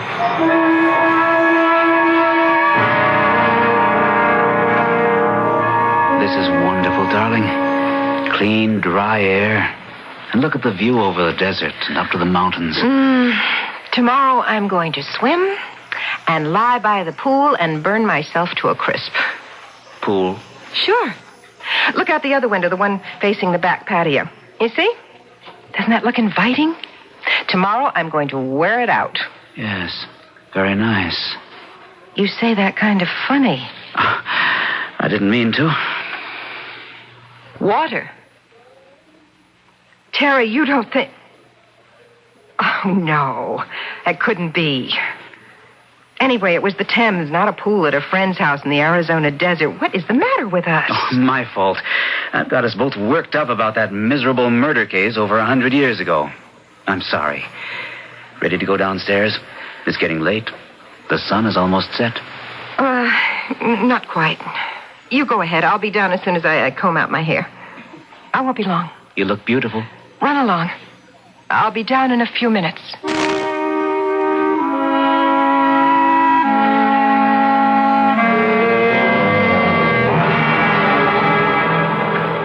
We meet again, Mr. Edgerton. What? Mr. Edgerton? Oh, good Lord. You're Sir Seward Humphrey. Well, then it's true. I was right. It's a long time ago, and I've never forgiven you for your persecution. But you were guilty as sin. So I was. And you caused Pip Donato to be hung for a murder he didn't commit. What are you doing here? Harrison wanted to get away from Hollywood after his wife's tragic death. Just as Lord Millbrook left London after the death of his wife, Sybil. I remember. He and his faithful hanger-on, Sir Seward Humphrey, went abroad. History repeats itself, Edgerton. I knew that when I spoke to you in Chris's bar. You handled that very well, Sir Seward. But your eyes gave you away. Oh. I knew that as Seward Black, you had killed Sybil Harrison and placed the blame on the maintenance man, Philip Donato. All those years ago, he was Pip Donat, a vagrant. He was hanged for your crime. He was a worthless tramp. Donato is an ignorant cipher. Now, the innkeeper... Oh, my good Lord. I think the wife's name was Mrs. Kimberly. That's it. She reported that some gentleman had brought the vagrant glass after glass of brandy. You'd gotten Pip drunk, and then you framed him for the murder of Lady Millbrook. You made it very unpleasant for me in London, and that's why I emigrated to the United States. Not before you'd committed another murder. It was quite painless. Your body was found in the Thames. So it was. And now, history is repeating itself. You murdered Sybil Harrison, doped the coffee that Phil Donato drank, and framed him. Yes, it was quite simple. Why did you do it? Harrison was tired of her two-timing him. Do you think you're going to get away with the murder? Of course. I made certain that a maid went up to the Harrisons' rooms and cleaned up soon after I'd deposited Mr. Donato next to Sybil's outsized bed. Who called for the maid? Well, that's unimportant. And where were you supposed to be the morning of the murder? More details. Harrison and I can give each other alibis. No one has a chance of placing a charge of murder against me. We'll see about that. You freely confess that you did murder Sybil Harrison? Well, certainly. It was a pleasure. Why? Because you couldn't have her? I wouldn't have touched that. No good. Just about the same thing you said about Lady Millbrook when everyone in London wondered if you were a frustrated lover. That's a lie. I don't think so. What you think is unimportant. And we haven't completed our little drama. Harrison and I are going abroad. I'm producing a film in the south of France. But before I go, before my second emigration, shall I say, there's one more thing that I have to do. I suppose there is. It was the Thames back in 1810. And in 1976, it's a pool of Harrison's friends, the Parishes. Intimate friends, I might say. Kim is Harrison's cousin. She invited us to spend a few days here until the publicity dies down. And just how do you propose to have me drown, Mr. Black? Oh, it'll be quite simple. I don't intend to try to overpower you physically. I rather doubt I could. You intend to mesmerize me? Would you settle for tranquilize? What's that in your hand? Hold on, Terry! My arm! You dirty... I'll take that, Mr. Black. Don't move or I'll break your head. Ben, what the devil? I'll be back in a minute, Terry. The police are outside. Let me turn this bum over to them. Let's go, Black. We've been after you for 165 years. Are you all right, Meg, dear? You're still white as snow. Drink your brandy. Well, I'm still trembling, and I still don't know what went on. Well, you were redoing your golden locks, and I strolled downstairs and outside to the pool. Seward Black was waiting for Terry. But how come he was here? I don't understand. Well, Ben arranged it with Kim. Kim's a cousin of Rod Harrison. She invited them to stay here for a few days. Ben, you used Terry as bait? Well, there was no real danger, Meg. I had Seward covered all the time. What I wanted was to hear what they would have to say to each other. But that's horrible. Not as it turned out. Kim Terry could have been killed. It was a weird experience. It's a nightmare. No, it isn't, Meg. Ben telephoned me a few days ago. He knew that you and Terry were coming to visit us for a week or 10 days, and he told me what had been going on in New York. It sounded pretty wild, but George thought there was something to it. Terry's whatever you call it. Deja vu, yeah. To him, it was very vivid. I was intrigued. I did some research, too. Well, it struck us that Terry really had a vivid deja vu experience. He knew the murdered woman, Lady Millbrook, and the names fascinated us. Many are so similar. especially the first names. Well, except for Terry's 19th century name, Rob Edgerton. Edgerton's my middle name, Kim. Well, then it all fits. Right down to me as Kimberly, the innkeeper's wife. Isn't it amazing? But why would he want to murder Terry? I know that nonsense about history repeating itself, but without Black's confession, he'd have gone free. Oh, I don't think so, Meg. Remember the maid who received a call late in the morning to clean up the Harrison kitchen? Could she identify Black's voice? Probably. Even more important than that, she thought that the coffee pot had a very peculiar smell, as if it had been burned. Now, she carried it back to her closet, was going to give it a good scouring or tell Mrs. Harrison to buy another one. Well, with all the excitement, she forgot all about it. But we didn't, based on your suspicions and what Donato told you. The contents in the bottom of the pot were analyzed. Heroin. Well, I'll be. So that's how Donato was doped. Yeah. The rest was easy. Thanks to you, Terry, we caught the real murderer of Sybil Harrison. And my journey back into time really was an insight into murder.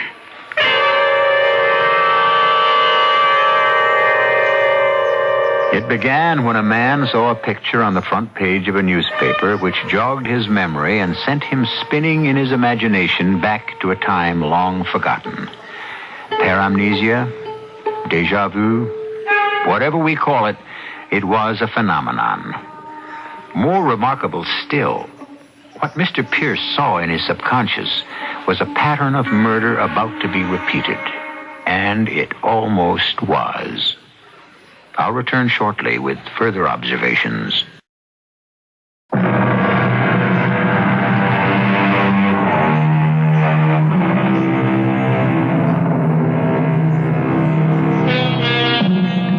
A dream is the occurrence during sleep of ideas, emotions, and sensations.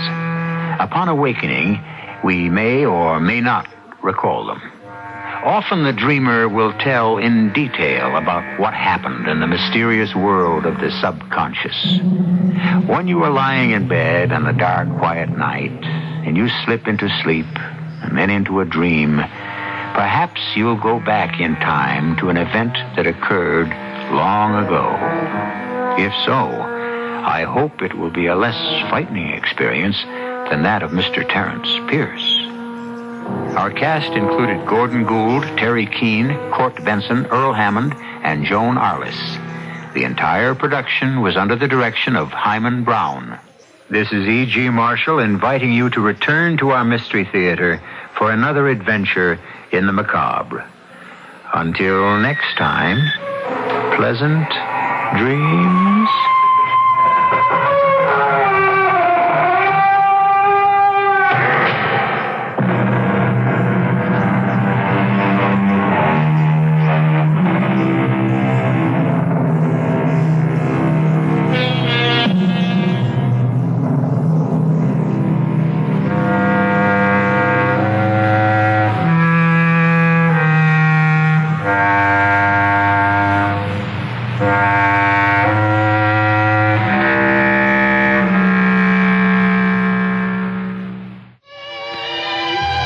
Hear the difference. Bright and beautiful music. KIXI, Seattle. CBS News. The Soviet Union denies it is trying to gain anything in Angola, but admits that it has given aid to factions in the civil war there. This is Doug Poling reporting on the CBS radio network. The Soviet Communist Party newspaper Pravda denied that the Russians are trying to set up military bases in Angola. It also called for an end to foreign military intervention there. But the Soviets did say they are giving what they term moral and material support to the patriotic forces of Angola in their struggle against colonialism. The British Foreign Office said Friday night it has received information about an alleged $50 million bribe paid by the Russians to an unidentified African leader to back the communists in the Angolan Civil War. The White House and the CIA on Friday denied published reports that the United States has sent or trained any mercenary American forces to fight in the African nation. More news in a moment. In London, the naval reference work Jane's Fighting Ships reports that the Soviet Navy has the greatest firepower of any fleet that ever existed. But firepower is not everything for a Navy, according to Captain John Moore, the editor of the publication. Bob Dyke has a report from London. Captain Moore, who is a former member of British Naval Intelligence, says the U.S. Navy's advantage is in its manpower.